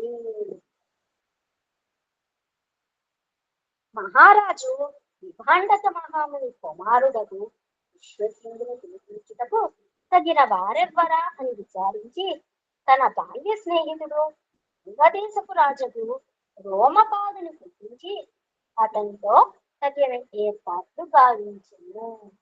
సరయూ నదీ తీరమున యజ్ఞమనర్చుటకు తగు అందమైన వీధులు నిర్మించింది. అయోధ్య ఎక్కడ చూచినను తోరణములతో కళకళలాడ దొడగిను. అనుకున్నట్లు విశ్వశృంగ మహాముని శాంతా సమేతుడై అయోధ్యలో కాలు పెట్టిను. విశ్వశృంగ మహర్షి అయోధ్యకు వచ్చారు. రాజు వారిని సింహద్వారమున పాదములు కడిగి ఆ జలము శిరమున ప్రేక్షించుకొని లోనికి తోడ్కొని పోయి ఉన్నతాసనమున ఆశీనును గావించి వశిష్ఠుల వారికి నమస్కరించి తన ప్రార్థనగా యజ్ఞ విధానమును ఎట్లు గావించవలనో ఋష్యశృంగుని అడుగకూడదు. అంతా మంత్రులు, పండితులు, మహారాజు వారి వారి ఆసనములపై కూర్చున్నటకు ఋష్యశృంగుల వారు ఆజ్ఞాపించి యజ్ఞ విధానములు ఒక్కొక్కటి విపులముగా తెలుపుచుండా ప్రధాన పండితుడు దాన్ని రాసుకొని చూడము. ఎవరెవరు ఏ స్థానములను కూర్చునవలనో వాటిని కూడాను స్పష్టముగా తెలిపి రేపటి తెల్లవారి 7 గంటలకే యజ్ఞము ప్రారంభించవాలని నిర్ణయించును. ఇక్కడ యజ్ఞము అంటే స్వామి వేద పురుష సత్తా యజ్ఞంలో అందరికి చక్కగా ఇచ్చి ఈ సమయము అని చెప్తే ఆ సమయము కాదు, ఈ సమయం బాగుంది అని చెప్పటం, అక్కడ వర్షం పడటం, వాళ్ళందరూ ఆ సమయం రావటం, అది గుర్తొచ్చింది ఆయన నిర్ణయించను. ఈ వార్త పురమున క్షణములో ప్రాచెను. తెల్లవారి వీధులు పచ్చని తోరణములతో జన సమూహములతో కిక్కిరిసిపోయాను. సరయూ తీరము జనమయమాయను. రాణులతో కూడి మహారాజు స్వస్తి వాచనములు నిన్నుముట్ట జయ ధ్వనులు మంగళ వాక్యములు శుభ సూచనలు సలుప ఋష్యశృంగుడు శాంతా సమేతుడై యజ్ఞశాల చేరింది. ఋష్యశృంగుడు ధర్మగా ప్రమాణము స్వీకరించి ఉద్యోగులను వారి వారి అర్హతలను అనుసరించి ఆయా స్థానముల ఆయా పారాయణములు గావింప నియమించెను. అగ్నిహోత్రముగా నాహుతులు ఋష్యశృంగులు వేయించెను. యజ్ఞము చేయాలి అంటే ఒక్కొక్క దిక్కుకి ఒక్కొక్కరు ఉంటారు. వాళ్ళందరికీ అన్ని కార్యక్రమాలు బ్రహ్మగారు చెప్తూ ఉంటారు, వాళ్ళందరూ చేస్తూ ఉంటారు. అలా ఋష్యశృంగుడు మాత్రం ఆహుతులు వేశారట. అతి నిష్టతో ఎంతో భక్తి శ్రద్ధలతో గావించుకున్న ఈ అగ్నిహోత్రం నుండి అందరూ చూచకుండా మహా తేజోవంతుడై చూపరులకు మించువలే కన్నులు వెలుగుట్లు గొలుప ఒక మహాపురుషుడు ఒక పాత్రను హస్తములందుంచుకొని ప్రత్యక్షమాయను. ప్రజలు పుత్రికులు ఆనంద ఆశ్చర్య భయ ఆందోళనలతో విభ్రాంతులై ఎక్కడి వారక్కడ స్తంభించిపోయి రాజు రాణులు భక్తి శ్రద్ధలతో ఆ మహాపురుషుని వైపు చూస్తూ ఆనంద బాష్పములు రాల్చుతూ చేతులు జోడించుకొని ప్రార్థించుతుంది. ఋష్యశృంగుడు దృష్టిని చెల్లించనిక నిష్టని వీరక అగ్నిహోత్రములో ఆహుతులు వేల్చుచుండెను. ఇంతలో ఒక ప్రళయ శబ్దము వలె అంతరిక్షము నుండి పలుకులు వినిపించెను. ఋష్యశృంగుడు ఆహుతులను ఆపి విషయమేమిటాయని ప్రారంభించగా, మహారాజా, ఇది పాత్రను అందుకొని ఇందులోని పాయసమును యథోచితముగా 3 రాణులకు విభజించు అని దశరథుని చేతికి ఆ పాయసపు పాత్ర నుంచి అగ్నిహోత్రము నుండి ఉద్భవించిన ఆ మహాపురుషుడు అంతర్ధానమైను. ఈ మహాత్మను చూసిన ప్రజలు, ఋషులు, పండితులు, రాజులు మహదానందుని నుండి పూర్ణాహుతి గావించి పాత్రను హస్తమందించుకుని ఊరేగింపుతో రాజభవనానికి చేరింది. కథాపుత్రకామేష్టి యాగమని ఊహిస్తే అగ్నిదేవుడు వచ్చి పాత్రను ఇచ్చి ఈ పాత్రని ముగ్గురికి కాలి సమానంగా పంచమని చెప్తే వాళ్ళందరూ ఆ ఆనందంతో ఆ పాత్రను తీసుకొని రాజభవనానికి చేరారు. రాణులు దుర్వాకుని అనుసరించి యంత్ర స్నానములు ఆచరించి నిష్ఠతో పూజాగృహమున ప్రవేశించారు. అచ్చట వశిష్ఠుల వారు పూజాది కార్యములు పూర్తి చేసి అగ్నిదేవుడు అసగిన బంగారు పాత్ర ఎందలి పాయసమును బంగారు గిన్నెలలో పోసి సిద్ధముగా ఉండదు. ఇంతలో మహారాజు రాజా, ఈ గిన్నెలను మీ పత్నులకు అందించు. మొదలు కౌసల్యకు, తదుపరి సుమిత్రకు, ఆ తరువాత కైకకు అందించుమని ఆజ్ఞ చేశాను. అదే రీతిగా రాజు గావించారు. రాణులు 3 ఆ గిన్నెలను అందుకున్నది. వశిష్ఠుల వారు ఈ పాయసమును ఇప్పుడే భుజింపకూడదు, విశ్వశృంగుల వారు వచ్చి ఆశీర్వదించరను హెచ్చరించను. అంతవారు లోనికి వెళ్ళి తలలకు పొగవేయుటకు దాసీలు సిద్ధముగా వేచి చేత కౌసల్య, కైక పాయసపు గిన్నెలను పూజాగృహంలో భద్రపరిచి తలలు ఆర్పుకొని చూడండి. తలలు చక్కగా దాసీలు సామ్రాణి పొగ వేస్తే తలలు ఆర్పుకుంటూ ఉంటారు. సుమిత్ర మేడ పై భాగమునకు వెళ్ళి చిన్న ఒక చోటన నుంచి వెంట్రుకలు ఆర్పుకొనుచు పట్టపురాణియకు కౌసల్యకు పుట్టిన కోవలనకు పట్టము పంట రాజైంది. అట్లు లేకుండా వివాహమునకు పూర్వము ఇచ్చిన మాటను అనుసరించి కైకకు పుట్టబోవు కుమారునికి రాజ్యాధికారం అందించడం మరొక ధర్మము. ఈ రెండింటి యందు కొంత బాధ్యత కనుక ఇవి తప్పక జరుగుతుంది. ఇక నాకు కుమారుడు పుట్టుక చేత కలుగు ప్రయోజనం ఏమిటి? ఈ రుజువుడికి వంశోద్ధారము జరిగిన అంటేనే చాలును. ఏ బాధ్యతలకు అర్హుడు కాని కుమారుడు నాకు పుట్టుక కంటేనో పుట్టకుండుతేమోలని తలంచుచు ఆలోచించుచు కడకు దైవేష్ట కానున్నది కాకమానదు.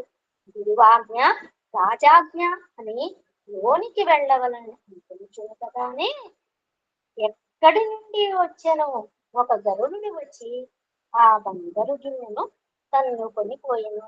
మనసులో ఆలోచన వస్తే భగవంతుడు కూడా ఏం చేస్తారు అనేది సుమిత్ర విషయంలో మనకు తెలుస్తుంది. మనసులో ఆవిడ అనుకుంటున్నారు ఏమిటి, కౌశల్యకు పుట్టిన బిడ్డ చక్కగా రాజు అవుతాడు. వివాహానికి ముందు ఇచ్చిన మాట ప్రకారం కైకకు పుట్టిన బిడ్డ రాజ్యాధికారము, కానీ నాకు పుట్టిన బిడ్డ ఏమవుతాడు, దైవాధ్యయనం ఉంటే అలా జరుగుతుంది అని ఆలోచిస్తూ ఉండేసరికి ఒక గద్ద వచ్చి చక్కగా గిన్నెను తీసుకెళ్ళిపోయింది. జరిగిన ఈ అజాగ్రత్తకు చాలా విచారించి ఇక చేయునది లేక ఈ విషయము రాజునకు తెలిసిన రాజేమి బాధపడునో, ఇది నా అశ్రద్ధ యొక్క కారణమని తలంచి సరాసరి అక్క దగ్గరకు వెళ్ళి జరిగినది జరిగినట్లు కౌసల్యతో తెలిపెను. ఇంతలో కైక పూలార్చుకొని బంగారు గిన్నె తీసుకొని కౌసల్య గృహమునకు వచ్చాను. ఊరు చేరి విషయం తెలుసుకొని ఒకే ప్రేమతో అక్క చెల్లెండ్ర వలె వెలుగుచుండుట చేత రాజుకు కష్టము కలుగక సుమిత్రను నిరాశకు గురి కానివ్వకుండుటకై మరొక గిన్నెను తెప్పించి కౌసల్య పాయసమునందు కొంత భాగమును, కైక పాయసమునందు కొంత భాగమును ఆ గిన్నెలో వేసి సుమిత్ర ఖండించింది. మీరు పూజాగృహముల పీఠములపై కూర్చొని బయట పండితుల ఆశీర్వచనములు మంత్ర రూపముతో అందించుగా ఋష్యశృంగముని ఆశీర్వదించ పాయసమును భుజించి తీర్థమును స్వీకరించి పూజాపీఠములకు నమస్కరించి ఋష్యశృంగమునికి నమస్కరించి వారి వారి నివాసములకు వెళ్ళిరి. కొంతకాలము గడిచింది. ఊరు రాణులు గర్భమును ధరించిన వార్త పురమంతయు ప్రాకింది. రాణుల యొక్క దేహములు కాంతివంతమై కళకళలాడతొడగింది. పదవ మాసము వచ్చింది. రాజులు అంటే నర్సులు ఇప్పుడో అప్పుడో అని ప్రసవ సమయములకు సర్వసిద్ధములు గావించి రాణులను అతి జాగ్రత్తగా చూచుకొనుచుంది. ఇంతలో కౌసల్యకు ప్రసవ బాధలు ప్రారంభమైన రాజులు రాణి మందుండగానే పట్టపు రాణి గారికి కుమారుడు కలిగిన వార్త అంతఃపురమంతయు ప్రాకింది. రెండవ దినము కైకకును ఒక పుత్రుడు కలిగను. మూడవ దినము సుమిత్రకు ప్రసవ బాధలు ప్రారంభమయ్యి ఆమె ఇరువురు కుమారులను కన్నదని అంతఃపురమే కాక పురమంతయు ఈ వార్త జ్ఞాపించింది. అందరూ ఆనందించి భూమి సస్యశ్యామలమయ్యను. సర్వవాద్యములు మ్రోగినవి. మేఘములు ఆనంద జల్లులు పన్నీరు జల్లుల వలె పరిమళమైన బిందువులతో 2 నిమిషములు అంతఃపురము పైన మాత్రమే కురిపించారు.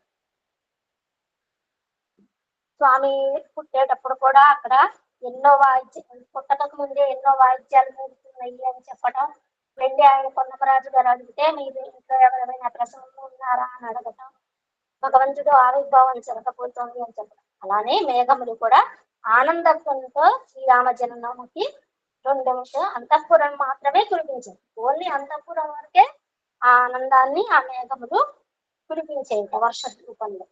ఈ రీతిగా పుత్రులు పుట్టిన తక్షణమే ప్రజట చూసిన శుభములే కనిపించింది. దశరథ మహారాజు ఆనందములకు అంతులేదు.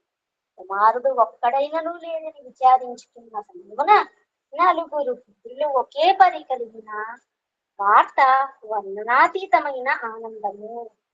రాజు బ్రాహ్మణులను పిలిపించి వారలకు సువర్ణ భూదానములు గావించారు. బీదలకు తగు రీతి ధనము ఇప్పించను. వసతులు కల్పించను. వస్త్రములు పంచను. అన్నము పెట్టించను. ఎక్కడ చూచినను ప్రజలు జయ జయ ధ్వనులు గావించుతుంది. శుభ చిహ్నములకు సభ్యులు నాట్యములు గావించదొడగి మాకు కొత్త ప్రభువులు అవతరించిన ఆనందముతో ప్రజలు వారింటిలో వారలకు పిల్లలు కలిగిన దానికంటేనూ ఎక్కువగానే ఆనందిస్తుంది.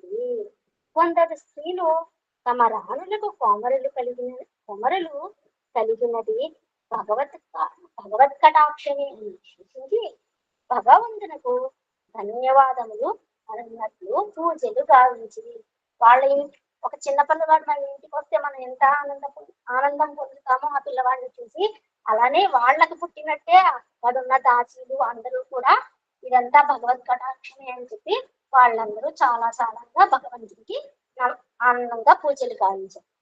ఓం శ్రీ సాయిరామ్. నాకు ఈ అనుగ్రహాన్ని ప్రసాదించిన స్వామికి, నాకు ఈ అవకాశం ఇచ్చిన లక్ష్మీనారాయణ మామయ్య గారికి, ఇప్పటిదాకా శ్రద్ధగా విన్న సాధకులందరికీ హృదయపూర్వక ప్రేమపూర్వక ప్రణామాలు. అందరికీ సాయిరామ్. ఓం శ్రీ సాయిరామ్. శ్రీరామ జయ రామ జయ జయ రామ, శ్రీరామ జయ రామ జయ జయ రామ, శ్రీరామ జయ రామ జయ జయ రామ. సాయిరామ్ అండి. దశరథుడు కులగురువగు వశిష్ఠుల వారిని రప్పించి అతని సలహాను అనుసరించి ఉద్దండుడైన సిద్ధాంతిని పిలిపించి జాతకములు రాయించును. ఉత్తరాయణ వసంత ఋతువు చైత్రమాస శుక్లపక్ష శుద్ధ నవమి పునర్వసు నక్షత్ర సోమవార సింహలగ్న అభిజిత్ కాలమున లోకమంతయు విశ్రమించు వేళ సమశీతోష్ణ సమయమున కౌశల్యకు కుమారుడు కలిగను. రెండవ దినమున చైత్ర శుద్ధ దశమి మంగళవారం పుష్యమి నక్షత్ర గంధయోగ తైతులాకరణమున కైకేయి కుమారుని కనెను. మూడవ దినమున అనగా చైత్రశుద్ధ ఏకాదశి బుధవారము ఆశ్లేష నక్షత్ర వృద్ధి యోగ గరకరణమున సుమిత్రాదేవి ఇరువురు కుమారులను ప్రసవించును. ఈ వివరములు సిద్ధాంతికి తెలిపి వారి జాతక ఫలమెట్టితో విచారించి వీరలకు నామకరణము చేయుటకై తగిన ముహూర్తమును కూడాను స్థిరపరచి తెలుపమని దశరథుడు కోరగా 2 నిమిషములు ఆలోచించి తమ యోగ దృష్టిచే భవిష్యత్తును తిలకించి కులగురువగు వశిష్ఠుల వారు, మహారాజా, నీ కుమారులు సామాన్యులు కారు, పుట్టిన పిల్లలు నిరుపమానులు, వారల అనేక పేర్లు కలవు. వారు నిజముగా మానవ మాతృలు కారు, మానవాకారమును ధరించిన దేవతా అంశములు, దివ్యమూర్తులు. ఇది ప్రజల భాగ్యమనే చెప్పవచ్చును. ఇట్టి పవిత్ర పురుషులకు నామకరణము గావించుట నా భాగ్యమని భావించుచున్నాను. తల్లులు వేరేనను తండ్రి ఒకడే అగుట చేతను కౌసల్యాదేవి ప్రసవంతోనే పురుడు అందరికీ ప్రారంభమైనది. ఈ మధ్యలో వచ్చిన పురుడు అంతా పాటించనక్కరలేదనియును ప్రథమపుత్రుని జన్మము అనుసరించి 10వ దినము దాటగానే అనగా 11వ దినమున నామకరణమునకు మంచి సమయమనియు ఆనాటికి తగిన సన్నాహములు గావింపమనియు తెలిపి రాజు నమస్కారమును ఆనాటికి తగిన సన్నాహములు అందుకొని వశిష్ఠుల వారు వెళ్ళిపోయారు. సిద్ధాంతి గారు కూడాను దానిని అంగీకరించి నామకరణమునకు తగిన సామగ్రి పట్టిని తయారు చేసి పురోహితుని చేతికి ఇచ్చి రాజు అందించిన కానుకలు అందుకొని ఆనందంతో వెడలిపోయాను. ఆనాటి నుండి దశరథుడు తమ బంధుమిత్రులకు, రాజులకు, సామంతరాజులకు, ఋషులకు, పండితులకు నామకరణ వృత్తాంతమును వారి వారి స్థానమును అనుసరించి పత్రములను పరివారముతోనూ పండితులతోనూ బ్రాహ్మణులతోనూ మంత్రులతోనూ తెలిపి పంపెను. 10 దినములు గడిచెను. అయోధ్య పట్టణము అత్యంత రమణీయముగా అలంకరింపబడి గంధర్వులు గానం చేయుచున్నారా అన్నట్లు ఎచ్చట చూచినను అతి రమ్యమైన గానము గాలిలో లీనమయ్యి దేశమంతయు వ్యాపించి ఉన్నదా అన్నట్లు వినిపించును. వీధులలో పరిమళ ద్రవ్యములు చల్లదొడిగిరి. అయోధ్య జనులచే క్రిక్కిరిసిపోయెను. పండితులు, ఋషులు మాత్రమే అంతఃపురమున ప్రవేశించిరి. మిగిలిన రాజులు ప్రజలకు తగిన వసతులు ఏర్పరిచి రాజభవనమునకు ముందు భాగమున అందరూ ఆసీనులొగటకు తగిన పందిళ్లు వేసి ఉండుటచే అందులో చేరి నామకరణ వైభవమును తిలకించుచుండిరి. ఇంతలో దర్బారు హాలునకు మంగళ వాద్యములతో బ్రాహ్మణ స్వస్తివాచకములతో సుమంగళులు శుభవచనములు పలుకుచుండ కౌసల్య, సుమిత్ర, కైకేయి తమ బిడ్డలను పొత్తిళ్లలో ఉంచుకొని ఒకరి వెనుక ఒకరు వరుసగా వచ్చుచుండ ఆ ముగ్గురు తల్లులు బ్రహ్మ, విష్ణు, మహేశ్వరులను బాలల రూపముతో బాహ్యలోకమునకు ఎత్తుకొని వచ్చు దేవతాశ్రీల వల్లే కనిపించిరి. వారి ఆనందము, తేజస్సు వర్ణనాతీతము. ప్రజలు వార్లను చూడగానే జేజేలు చెప్పిరి. స్త్రీలు మంగళహారతులు ఎత్తిరి. ముగ్గురికి ఉన్నతాసనములు తగినట్లుగా సిద్ధము చేసి ఉండిరి. అందులో మొదట కౌసల్య, తర్వాత సుమిత్ర, తర్వాత కైక ఆసీనులేరి. కౌసల్య కుడి ప్రక్కన దశరథుడు ఆసీనుడు ఆయను. బ్రాహ్మణులు మంత్రములు ప్రారంభించిరి. ఒకవైపున హోమములు మొదలుపెట్టిరి. బంగారు పళ్ళెరములలో బియ్యమును పోసి వాటిపై మెత్తని వస్త్రములు పరచి అందుపై పిల్లలను పరుండబెట్టి వశిష్ఠుల వారి ఎదుట పెట్టిరి. కౌసల్య కుమారుడు వశిష్ఠుల వారి వైపు చూచుచూ ఏదో పాత పరిచయం ఉన్నట్లు చూపరులకు ఆశ్చర్యం కలిగించినట్ల వశిష్ఠుల వారిని చెంతకు రమ్మని పిలిచినట్లు ఆ బాలుడు గంతులు వేయదొడగను. అంత గురువు ఆ బాలుని చర్యలను చూచి ఆనందము పట్టలేక ఆనంద బాష్పములు తుడుచుకుంటూ అక్షతలు చేతబట్టి, రాజా, కౌసల్యానందవర్ధనుడు అందరికీ ఆహ్లాదము కలిగించును. అతని గుణరూపములు అందరినీ క్రీడింపచేయును. యోగులే ఇతనిని రమింతురు కనుక నేటి నుండి ఈ బాలుడు రాముడను పేర బరగుచున్నాడు అని కౌసల్యానందనకు రాముడనే నామకరణము గావించెను. అంత ఋషులు భళి భళి సరైన నామమని ఆనందించరి. తదుపరి సుమిత్రానందవర్ధనులైన ఇరువురు బాలులను తిలకించి పెద్ద బాలుని చూచి శౌర్య వీర్యములను ప్రదర్శించు లక్ష్మీ సంపన్నుడు కాగలడనియు లక్ష్మీనారాయణుల సేవనే తన శ్వాసగా భావించి ఆచరించును కనుక అతనికి లక్ష్మణుడనియు అతని తమ్ముడు శత్రువులను నాశనం చేసి అన్నల అడుగుజాడలను అనుసరించి శాంతచిత్తుడై ప్రవర్తించును కనుక ఆ బాలుడు శత్రుఘ్నుడనియు పిలువబడును అని ఆశీర్వదించెను. తదుపరి కైకేయి ఆనందవర్ధనుడగు బాలును చూచి ఈతడు అందరి అంతఃకరణములను ప్రేమ ఆనందములతో నింపుటే కాక ఆశ్చర్యకరమైన ధర్మ ప్రవృత్తి కలవాడనగనయు ప్రజలకు భరణ పోషణములను గావించును కనుక అతనికి భరతుడనే నామకరణము గావించుతనని వశిష్ఠుల వారు తెలుపగానే ప్రజలు పిల్లల భవిష్యత్తు కూడా ఇట్టివి కాగలవని విశ్వసించి ఆనాటి నుండి కౌసల్యానందనుని రాములనియు సుమిత్రానందను లక్ష్మణ శత్రుఘ్నులనియు కైకేయి నందన్ని భరతుడనియు పిలువదొడిగిరి. వచ్చిన వారులకు భోజనములు ఏర్పాటు గావించి అందరినీ సంతృప్తిపరిచి ఎవరికి తగిన గౌరవములు వారలకు గావించి దాన ధర్మములు సలిపి గోవులు భూములు సువర్ణములు పంచిపెట్టి వచ్చిన వారులందరికీ నచ్చినట్టుల చూచి చేసి పంపించిరి. ఆనాటి నుండి పిల్లలు దినదిన ప్రవర్ధమానులై అమ్మల చెంత పెరుగదొడిగిరి. ఇందు ఒక విచిత్రము జరుగుచుండెను. ఏమనా బాల్యము నుండి లక్ష్మణుడు రాముని, శత్రుఘ్నుడు భరతుని అనుసరించుచుండిరి. అనుసరించుటే కాదు, ఒకరినొకరు వీడలేని స్థితిలో పెరుగుచుండిరి. ఎట్లన లక్ష్మణుడు పుట్టిన నాటి నుండి ఎప్పుడు చూచినను ఏడ్చుచుండెడివాడు. దాదులు ఎన్నో విధముల మందు పోతలు గావించిరి. కానీ దేనికిని పోరు మానడివాడు కాదు. లోన ఎట్టి బాధ కలదో అని అనేక వైద్యములు చేసిరి. ఈ బాధ వైద్యముతో పోయేది కాదని తలంచి ఒకనాడు సుమిత్ర గురువు గారికి నమస్కరించి, స్వామి, పుట్టినది మొదలు లక్ష్మణుడు ఎందులకో అతిగా ఏడ్చుచుండును. అందులోకి తగిన వైద్యములు ఎన్నయో చేయించి తిని, కానీ దినదినమునకు ఏడుపు అధికమవుతున్నదే కానీ తగ్గుటలేదు. పాలు కూడాను సరిగా త్రాగుటలేదు. నిద్ర అసలే లేదు. ఈ రీతిగా ఉండిన బిడ్డ అభివృద్ధి ఎట్లుగా అంచును?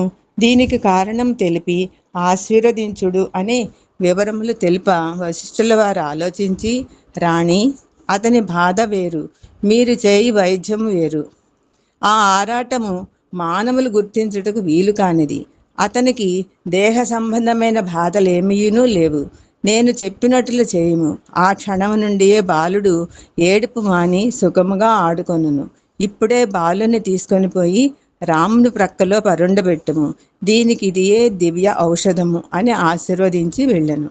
ఆ మాటలు విని సుమిత్ర ఏడుపు తగ్గిన చాలునను ఆనందముతో కుమారుని తీసుకొని పోయి కౌసల్యానందనుడైన రాముని పడకపైనే ప్రక్కనే పరుండబెట్టెను. ఆ నిమిషము నుండియే లక్ష్మణుని ఏడుపు మాయమయ్యను. నవ్వులు ఆటలు ప్రారంభమాయెను.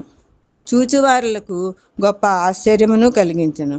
ఇంతకు పూర్వము నీటికి దూరమైన చేప ఏ విధముగా తప్పించునో అట్లా తప్పించిన లక్ష్మణుడు ఇప్పుడు నీటిలో చేరిన చేప తోకను విప్పి విచ్చలవిడిగా ఆడినట్లుగా రాముల చెంత తన కాలు చేతులు కొట్టుచు కేకలు వేయుచు రామసన్నిధిని ఆనందమును గ్రోలుచు ఆడుచు హాయిగా నున్నాడు. ఇది ఇట్లుండా శత్రుఘ్నుడు ఆనాటి నుండి పాలు త్రాగలేదు. విచారముగా ఆడుట కానీ కదులుట కానీ లేక చాలా బలహీనుని వల్లే కనిపించుచుండా సుమిత్ర అదిరిపడి గురువుల వారిని రప్పించి కారణము తెలుపగోరెను. వశిష్ఠుల వారు చిరునవ్వులతో, అమ్మా, మీ పిల్లలు సామాన్యులు కారు, వారి జన్మలకు ఇవి లీలా నాటకములు. శత్రుఘ్ని భరతుని పడకపై పరుండబెట్టుము, అతని నిత్యకర్మలు సక్రమముగా జరుగును, సంతోషముగా నుండును, దీనికి విచారించనక్కర్లేదని ఆశీర్వదించి వెళ్ళెను. సుమిత్ర అటలునే చేసెను. ఆనాటి నుండి లక్ష్మణుడు రాముని చెంత, శత్రుఘ్నుడు భరతుని చెంత పెరగజొచ్చరి. వారల ఆనందమునకు అడ్డు లేదు, అభివృద్ధికి కొరత లేదు. దినదినమునకు సూర్యకాంతి వలె ప్రకాశించుతూ పెరగదొడిగిరి. సుమిత్ర చేయినది లేక పిల్లల ఆనంద అభివృద్ధిలే తన ప్రాణ సమానముగా భావించుట చేత కౌశల్య దగ్గర కొంతసేపు, కైక దగ్గర కొంతసేపు అటు ఇటు తిరుగుచూ వారలకు తగిన సేవలు చేయుచు పిల్లలకు రాశి వల్లే పనిచేయటే కానీ తల్లి వల్లే మెలుగుటకు అవకాశం లేకపోయేది. ఇది నా గ్రహచారమని ఒకనాడు ఇటులగుటకు కారణమేమయో అని ఏకాంతముగా గురువుల చెంతకు పోయి ప్రార్థించగా గురువు ఉన్నదన్నట్లు విన్నవించెను.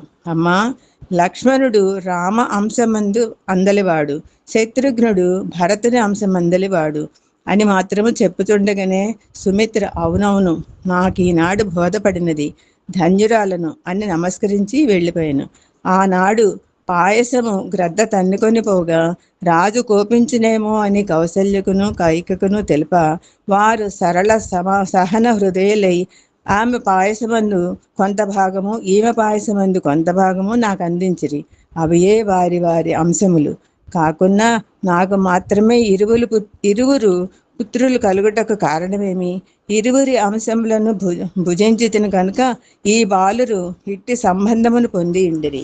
దైవ సంకల్పం ఎంతటి సూక్ష్మము, అతని శక్తిని కనుగొన ఎవరితరము, దానిని మార్చువారెవ్వరు అని తనలో తాను ఆనందించుచు ఆనాటి నుండి నవమాసములు మోసి కన్నది తాను గాని కౌసల్య కైకేయులే నా బిడ్డల నిజమైన తల్లులు అని దృఢము చేసుకొని బిడ్డలను వారలకే అప్పచెప్పి తాను ఆయావలే వారల చెంత పిల్లల పనులు చేయుచుండెను. దాసీలే కాక రాజబంధువులు అనేక మంది పిల్లలను చూచుటకై నిత్యము వచ్చిపోచుండెడివారు. వారందరూ చూచి వెళ్ళిన తోడనే కౌసల్య పిల్లలకు దిష్టి తీయించి పారవేయించడిది. కౌసల్యకు కొమరలు యందుండ అధికమగు ప్రేమ చేత దివారాత్రముల గమనము తెలిసేది కాదు, నిమిషము పిల్లలను విడిచి వెళ్ళేది కాదు. స్నాన పూజాదులు కూడాను లక్ష్యమంతయు పిల్లల యందే ఉంచుకొని అతి శీఘ్రముగా పనులు చూసుకొని వచ్చడిది. ఒకనాడు రామలక్ష్మణులకు స్నానము చేయించి పొగలు వేసి బంగారు తొట్టెల్లో పరుండబెట్టి తానే స్వయముగా పాట పాడి ఊయలను ఊపి పిల్లలు నిద్రించగానే దాసీలకు పిల్లలను చూసుకోమని తెలిపి లోనికి వెళ్ళి పాయసము కాచి పూజ గదికి తీసుకొని పోయి నైవేద్యము గావించను. మరి కొంతసేపటికి నైవేద్య ప్రసాదము తమ పిల్లలకు కొంత పెట్టవచ్చునని బంగారు గిన్నె తీసుకొని పూజ గదిని ప్రవేశించగానే నైవేద్యముంచిన పాత్రను ముందు పెట్టుకొని జుర్రుకొనుచున్న రాములను చూచెను. ఆమె కన్నులను ఆమెయే నమ్మలేకపోయినది. ఇది నిజమా లేక భ్రమయా? తొట్లయందు నిద్రించిన ఆ బాలుడు ఇచ్చటికెట్లు వచ్చను, ఎవరు తెచ్చిరి అని పరుగుడిపోయి తొట్లలో చూడ గాఢ నిద్రలో ఉన్న రాములను చూచి ఇది నా భ్రాంతి అని తనలో తాను సర్దుకుని పాయసము గిన్నెలో వేసుకొనుటకై పాత్రను చూడ పాత్రలో పాయసము గరిటెడైనను లేకపోవట చేత కుమారుని చూచినది భ్రాంతి కావచ్చును గాని పాయసము లేకపోవట భ్రాంతి ఎట్లగును అని ఒకవైపున ఆశ్చర్యము మరొక వైపు సంశయము ఆమెను ఉక్కిరి బిక్కిరి చేసెను. ఎట్టులను ఆ గిన్నెల్లో కొంత ప్రసాదం ఉంచుకొని తొట్ల చెంతకు చేరి బాలుర నిద్రించి మోములను చూచుచుండెను. రాముడు సప్పరించుచు కన్నులు మూసుకొని లొట్టలు వేయుచుండ కౌసల్య ఆశ్చర్యముతో చిరునవ్వులతో మోమును తిలకించుచుండ రాముని మొగమున ఒక నిమిషము బ్రహ్మాండమే తిరిగినట్లు కనిపించెను. కౌసల్య దేహమునే మరచి కన్నులు విప్పి రెప్పలు ఆర్చక పిచ్చిగా చూచుచుండుట దాసీలు గమనించి అమ్మా అమ్మా అని అరిచిరి. వారల అరుపులు కౌసల్యకు వినిపించలేదు. ఒక దాసి అమ్మ పాదములు పట్టి అమ్మా దేవి అని అనేక విధముల మేల్కొల్పెను. కౌసల్య ఉలిక్కిపడినట్ల దేహమును గగుర్పాటు పడినట్లు కదిలించి దాసీల వైపు చూచి ఆశ్చర్యముతో మంచంపై కూర్చుని దాసి మీరు బాలుని చూచితిరా అని ప్రశ్నించెను. అవును తల్లి, మేమిక్కడనే ఉన్నాము, బాలుని చూచుచునే ఉన్నాము అని జవాబు చెప్ప ఎట్లు చూచితిరి, బాలునిలో ఏమైనా మార్పు కనిపించనా అని కౌసల్య ఆతురతతో ప్రశ్నింప మాకెట్టి మార్పును కనిపించలేదు తల్లి, బాలుడు గాఢ నిద్రలో ఉన్నాడు కదా అని జవాబు చెప్పిరి. కౌసల్య తాను చూచినదంతయు భ్రమయా లేక నిజమా, నిజమైన వారులందరికీ ఎందుకు కనిపించలేదని తనలో తాను అనేక విధముల ఆలోచనలు జరిపి కడకు పిల్లల యజ్ఞ ప్రసాదముచే కలుగుటచే దైవ చిహ్నలు ఈ రీతిగా ఉండవచ్చునని తనకు తానే జవాబు చెప్పుకొని తిరిగి పుత్ర వాత్సల్యములో మునిగి వారలకు తగిన పరిచర్యలు చేయుచు శుక్లపక్షములోని చంద్రుని వలె దినదిన ప్రవర్ధమానమగుచుండిన పుత్రులను చూచుచు ముద్దాడుచు తల నిమురుచు బట్టలు సర్దుచు ఆనందించుచుండెడిది. బాలరాముని చరిత్ర సరళముగాను శోభాకరముగాను ఉండేది. అనేక పర్యాయములు కౌసల్య తన నందనుడిని మరచి బాలునకు చేతులు జోడించి నమస్కరించెడిది. తదుపరి అయ్యో చిన్న బాలుడు, నా కుమారుని దైవముగా భావించుటలో తప్పు లేకపోయినను నమస్కరించుట లోకులు చూచినా నవ్వరా అని ఎవరైనాను చూచుడేమో అని భ్రాంతితో తక్షణమే పైకి చూచుచూ దైవమును ప్రార్థించినట్లు నటన చేసి స్వామి కటాక్షించి నా కుమారులను ఆయురారోగ్యవంతులుగా చూచుకొమ్మనియు నీ మాయను మాత్రము నాపై రానియక చూచుకొమ్మనియు పలికెడిది. ఇంతలో కమరుని ముఖం చూడ అందుండి వెలువడుచున్న కాంతులు కన్నులకు మిరిమిట్లు గొలిపెడివి. ఎవరికి చెప్పినా ఎవరేమందురో తననే పిచ్చిదని ఊహింతురేమో అని ఇతరులకు చెప్పుటకు లేక లోన భరించుటకు కాక ఒక్కొక్క నాటి రామలీలలు మహత్యములు ఆమెను ఉన్మత్తురాలుగా చేయుచుండెను.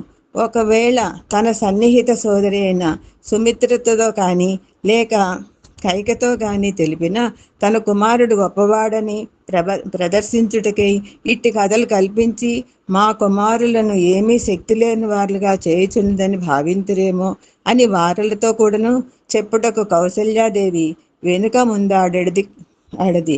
కడకు ఎటులనో ధైర్యము చేసుకొని ఒకనాడు దశరథునకు జరిగిన ఆశ్చర్య వినోద వింతలన్నీ తెలిప దశరథుడు విని సంతసించి దేవి ఇవన్నీ నీ వ్యామోహములు, పుత్రవాత్సల్యముచే నిరంతరము కుమారుని దైవముతో పోల్చుకొని చింతించుడిచే ఆ విధముగా నీ కంటికి కనిపించుచుండవచ్చునని ఆమెను పూర్తి నిరాశయందు ముంచక పూర్తి నిజమని తెలుపక కొంత తృప్తి పడినట్లు చెప్పి పంపెను. దశరథుడు ఎన్ని చెప్పినను కండ్లారా చూచిన తల్లి కనుక ఆమెకు ఏమాత్రమును తృప్తి కాక దశరథుని మాటలను నమ్మలేక సమయమును పురస్కరించుకుని గురువుతో తెలిపెను. గురువు ఆలోచించి రాణి, నీవు గాంచినవన్నీయు పరమ సత్యములు, ఇవి భ్రాంతులు కావు. కొమరుడు సామాన్య మానవ మాత్రుడు కాడు, దేవతా అంశము.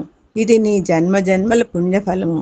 లోకోద్ధారకుడు కౌసల్యానందనుడగుట అయోధ్యావాసుల అదృష్టము అని ఆశీర్వదించి వెళ్ళిపోయాను. కౌసల్యాదేవి వశిష్ఠుల వారి మాటలను గ్రహించి విశ్వసించి కొంత తృప్తిపడి తన కుమారుని అతి మానుష చర్యలను తనలో తాను తిలకించుచు ఆనందించుచు కాలము గడుపుచుండ రామ లక్ష్మణ భరత శత్రుఘ్నులు దోగాడుట కూర్చొనుట ఇత్యాది కొన్ని నూతన అభివృద్ధులు గాంచగొడగిరి. పిల్లలకు కదలి ప్రాకగల శక్తి వచ్చినదని, ఎక్కడికైనాను ప్రాకి ఎత్తు నుండి క్రింద పడుదురేమోనని అనుమానముతో పిల్లలను జాగ్రత్తగా చూచుకొనుటకు ప్రత్యేక ఏర్పాట్లు గావించిరి. అనేక ఆట బొమ్మలను తెప్పించిరి. అమ్మలతో పాటు పిల్లలు, పిల్లలతో పాటు అమ్మలు, వారలతో దాదులు కాలమన్నది విచారించక, కంటికి నిద్రలేక కాలమును ఆనందముతో గడుపుచుండ పిల్లలు దాదుల అమ్మల వ్రేళ్లు పట్టుకొని లేచి నిలవగలిగిరి, గోడలు పట్టి లేవగలిగిరి, తప్పటడుగులు వేయగలిగిరి. ఈ వింతలు అమ్మలకు మరింత ఆనందముగా నుండెను. తిరగని చిలుక పలుకులు ఆ చిన్న పెదవులతో బోసి నోరులతో పలుకుచుండా అమ్మలు కడుపుబ్బ నవ్వుచుండెడివారు. అమ్మ అప్ప అని మాటలు నేర్చుచుండెడివారు. నిత్యము తెల్లబరగనే సుగంధ ద్రవ్యముల నూరి తైలమును కలిపి వంటికి రాచి నలుగులు పెట్టి సరయూ నది తీర్థముచే అభ్యంగ స్నానములు చేయించి తలలకు వాసనల పొగలు వేసి కాటుక తీర్చి దృష్టి చుక్క అమర్చి నొసటి తిలకమును వింతగా పెట్టి అనేక రకరకములైన వస్త్రములతో అలంకరించి ఊయలల యందు ఉంచి జోల పాటలు పాడుచుండ తల్లులకు వేరే వైకుంఠమున్నది అన్నది మరచి అదే వారలకు స్వర్గ వైకుంఠముల కంటే మిన్నగా ఉండేది. ఇక ఆభరణముల అబ్బో దినమునకొక రకము. కాలి అందలు, మొలగజ్జలు, కంఠహారములు అవి గుచ్చుకున్నేమో అని కింద ముఖమల్లు వస్త్రమును కుట్టి వంటికి పెట్టెడివారు. బాలుర బాలలీలలు వర్ణనాతీతముగా నుండెను. బాలురు నడువగల వయస్కులగినప్పటికీ పురమందలి ఆయా వయసు పిల్లలను తెప్పించి వారలను వీరలను కలిపి ఆటలు ఆడించటము, తిండ్లు పెట్టించడం, వచ్చిన పుర ప్రముఖుల పిల్లలకు తగిన బహుమతులు ఆట బొమ్మలు ఇవ్వటం, ఆ పిల్లల తల్లులకు వెంట వచ్చిన దాదులకు తగిన భోజన సదుపాయములు చేయడము, ఈ రీతిగా కౌశల్య సుమిత్ర కైకేయులు తమ తమ దేహములనే మరచి పిల్లలను ప్రాణ సమానముగా చూచుకుంటూ ఆనందించుచుండిరి. కొంతకాలం ఈ రీతిగా బాల లీలలు తల్లుల చెంత అంతఃపురమున జరిపి 3 సంవత్సరములు నిండగానే బాలురందరినీ ఆడుకొనుటకై దాదులతో ఆట స్థలములకు పంపుచు సకాలములకు అంతఃపురమునకు పిలిపించుచు తల్లులు అత్యంత జాగరూకతతో చూచుచుండిరి. ఒకనాడు దశరథుడు రాణులతో సంభాషణలు జరుపుచు పిల్లలు ఈ విధముగా దాదులతో కూడి ఉండిన విద్యాబుద్ధులు నేర్వలేరని యోచించి మంచి ముహూర్తం నిర్ణయించి గురువుల వారిని రప్పించి అక్షరాభ్యాసం గావించెను. ఆనాటి నుండి రాజోచిత వేషములను విసర్జించి పిల్లలు సామాన్య గురుకుల ఆశ్రమ నియమమును అనుసరించి అంగవస్త్రము పైన ధరించి మొలకొక తుండును చుట్టుకొని గురుగృహమును ప్రవేశించిరి. ఇంటి అందున్న విద్య నేర్చుటకు వీలు కాదని గురుగృహమునందే గురుసేవలు చేయుచు వారు అందించు ఆహారమును మాత్రమే భుజించుచు మూర్తిభవించిన బ్రహ్మచారి వేషములతో విద్యను నేర్పుచుండిరి. ఎప్పుడైనా పిల్లలను చూడవలనను ఆశ తల్లులకు కలిగినప్పుడంతయు తల్లులే గురుగృహమునకు వెళ్ళి పిల్లలను చూచి వారి విద్యాబుద్ధులను గమనించి ఆనందించి వచ్చేడివారు. గురువు ఆ పిల్లల శ్రద్ధాభక్తులకు ధారణాశక్తులకు అత్యంత ఆశ్చర్యమును ఆనందమును పొందేడివాడు. అందున రాముని శ్రద్ధ మరింత తీవ్రమై ఉండేది. గురువు చెప్పిన పాఠములను క్షణములో తిరిగి ఒప్పచెప్పేడివాడు. రాముని కుశాగ్ర బుద్ధికి అచ్చరు వంది రాముని శ్రద్ధకు అడ్డు చెప్పుట మంచిది కాదని భావించి లక్ష్మణ భరత శత్రుఘ్నులను వేరుగా కూర్చొనబెట్టి రాములకు ప్రత్యేకముగా వేదశాస్త్రములు వల్లించ మొదలుపెట్టను. లక్ష్మణ భరత శత్రుఘ్నులు కూడాను మహాశ్రద్ధతో చదువుచుండినను నిరంతరం రామ సంయోగమునే ఆశించుచుండెడివారు. రాముడు తమ నుండి నిమిషము దూరమైన పాఠములపై కానీ గురువు ఆజ్ఞలపై కానీ మనసు నిలిచెడిది కాదు.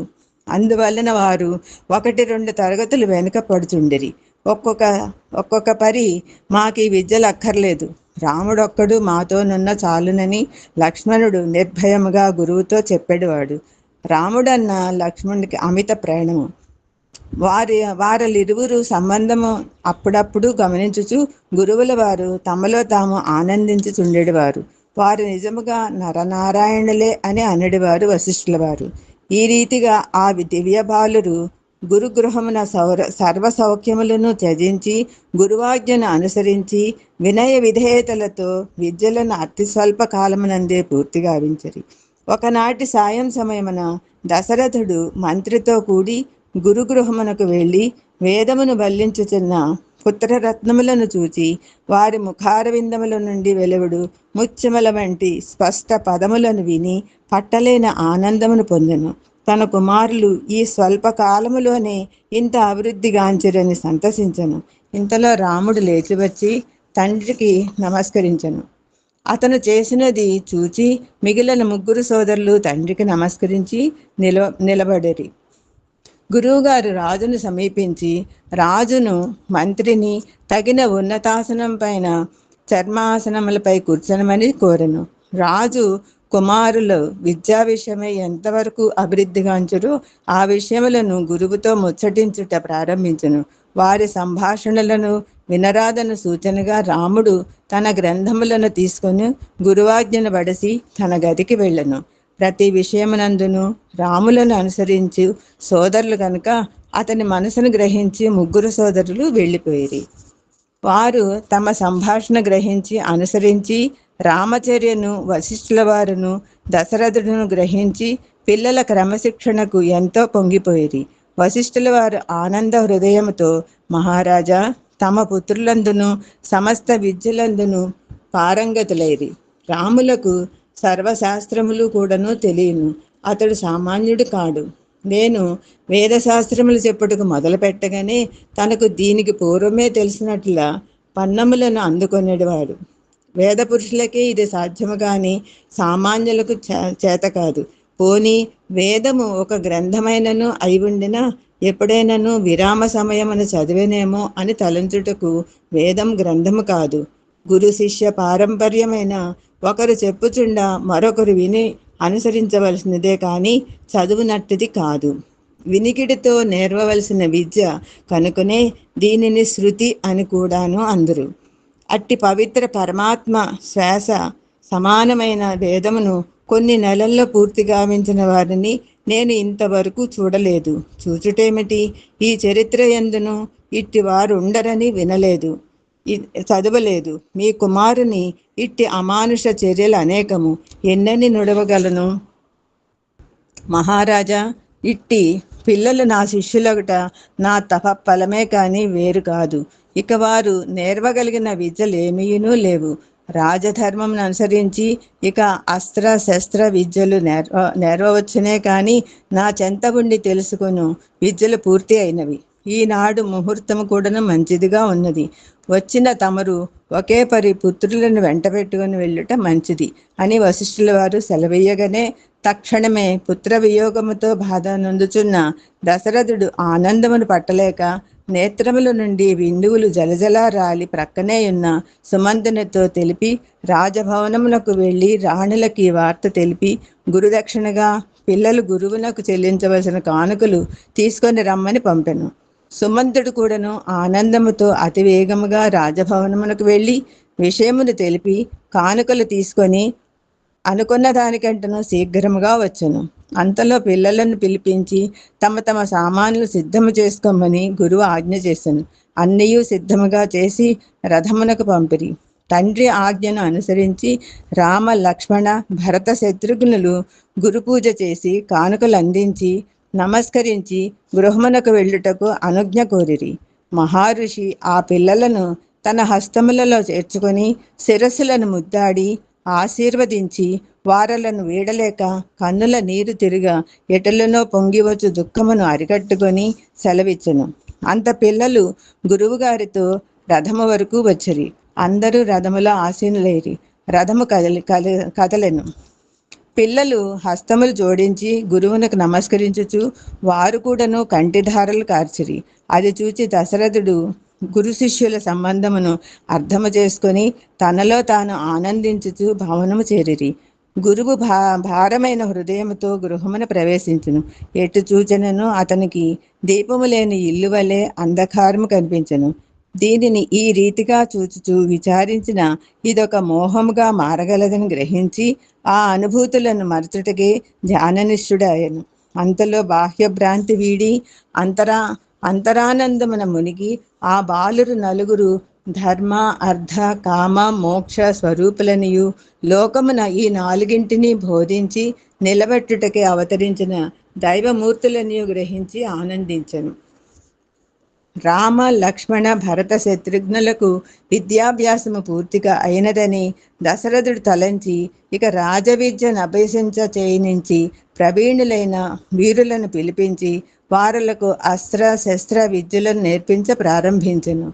సర్వ విద్యా సంపన్నులకు ఆ బాలురకు విద్య నేర్పువారెవరు మానవాకారము ధరించుడి చేత లోకరీతులను అవలంబించున్నారే కాని జగన్నాటక సూత్రధారి అయిన తనకు సూత్రముల కూర్చి బోధించు వారెవ్వరు మాయతో కప్పిన మనసులు మాధవుని గుర్తించగా ఇట్టి ప్రకృతి విద్యలను ప్రబోధించుటకు ప్రయత్నించరి.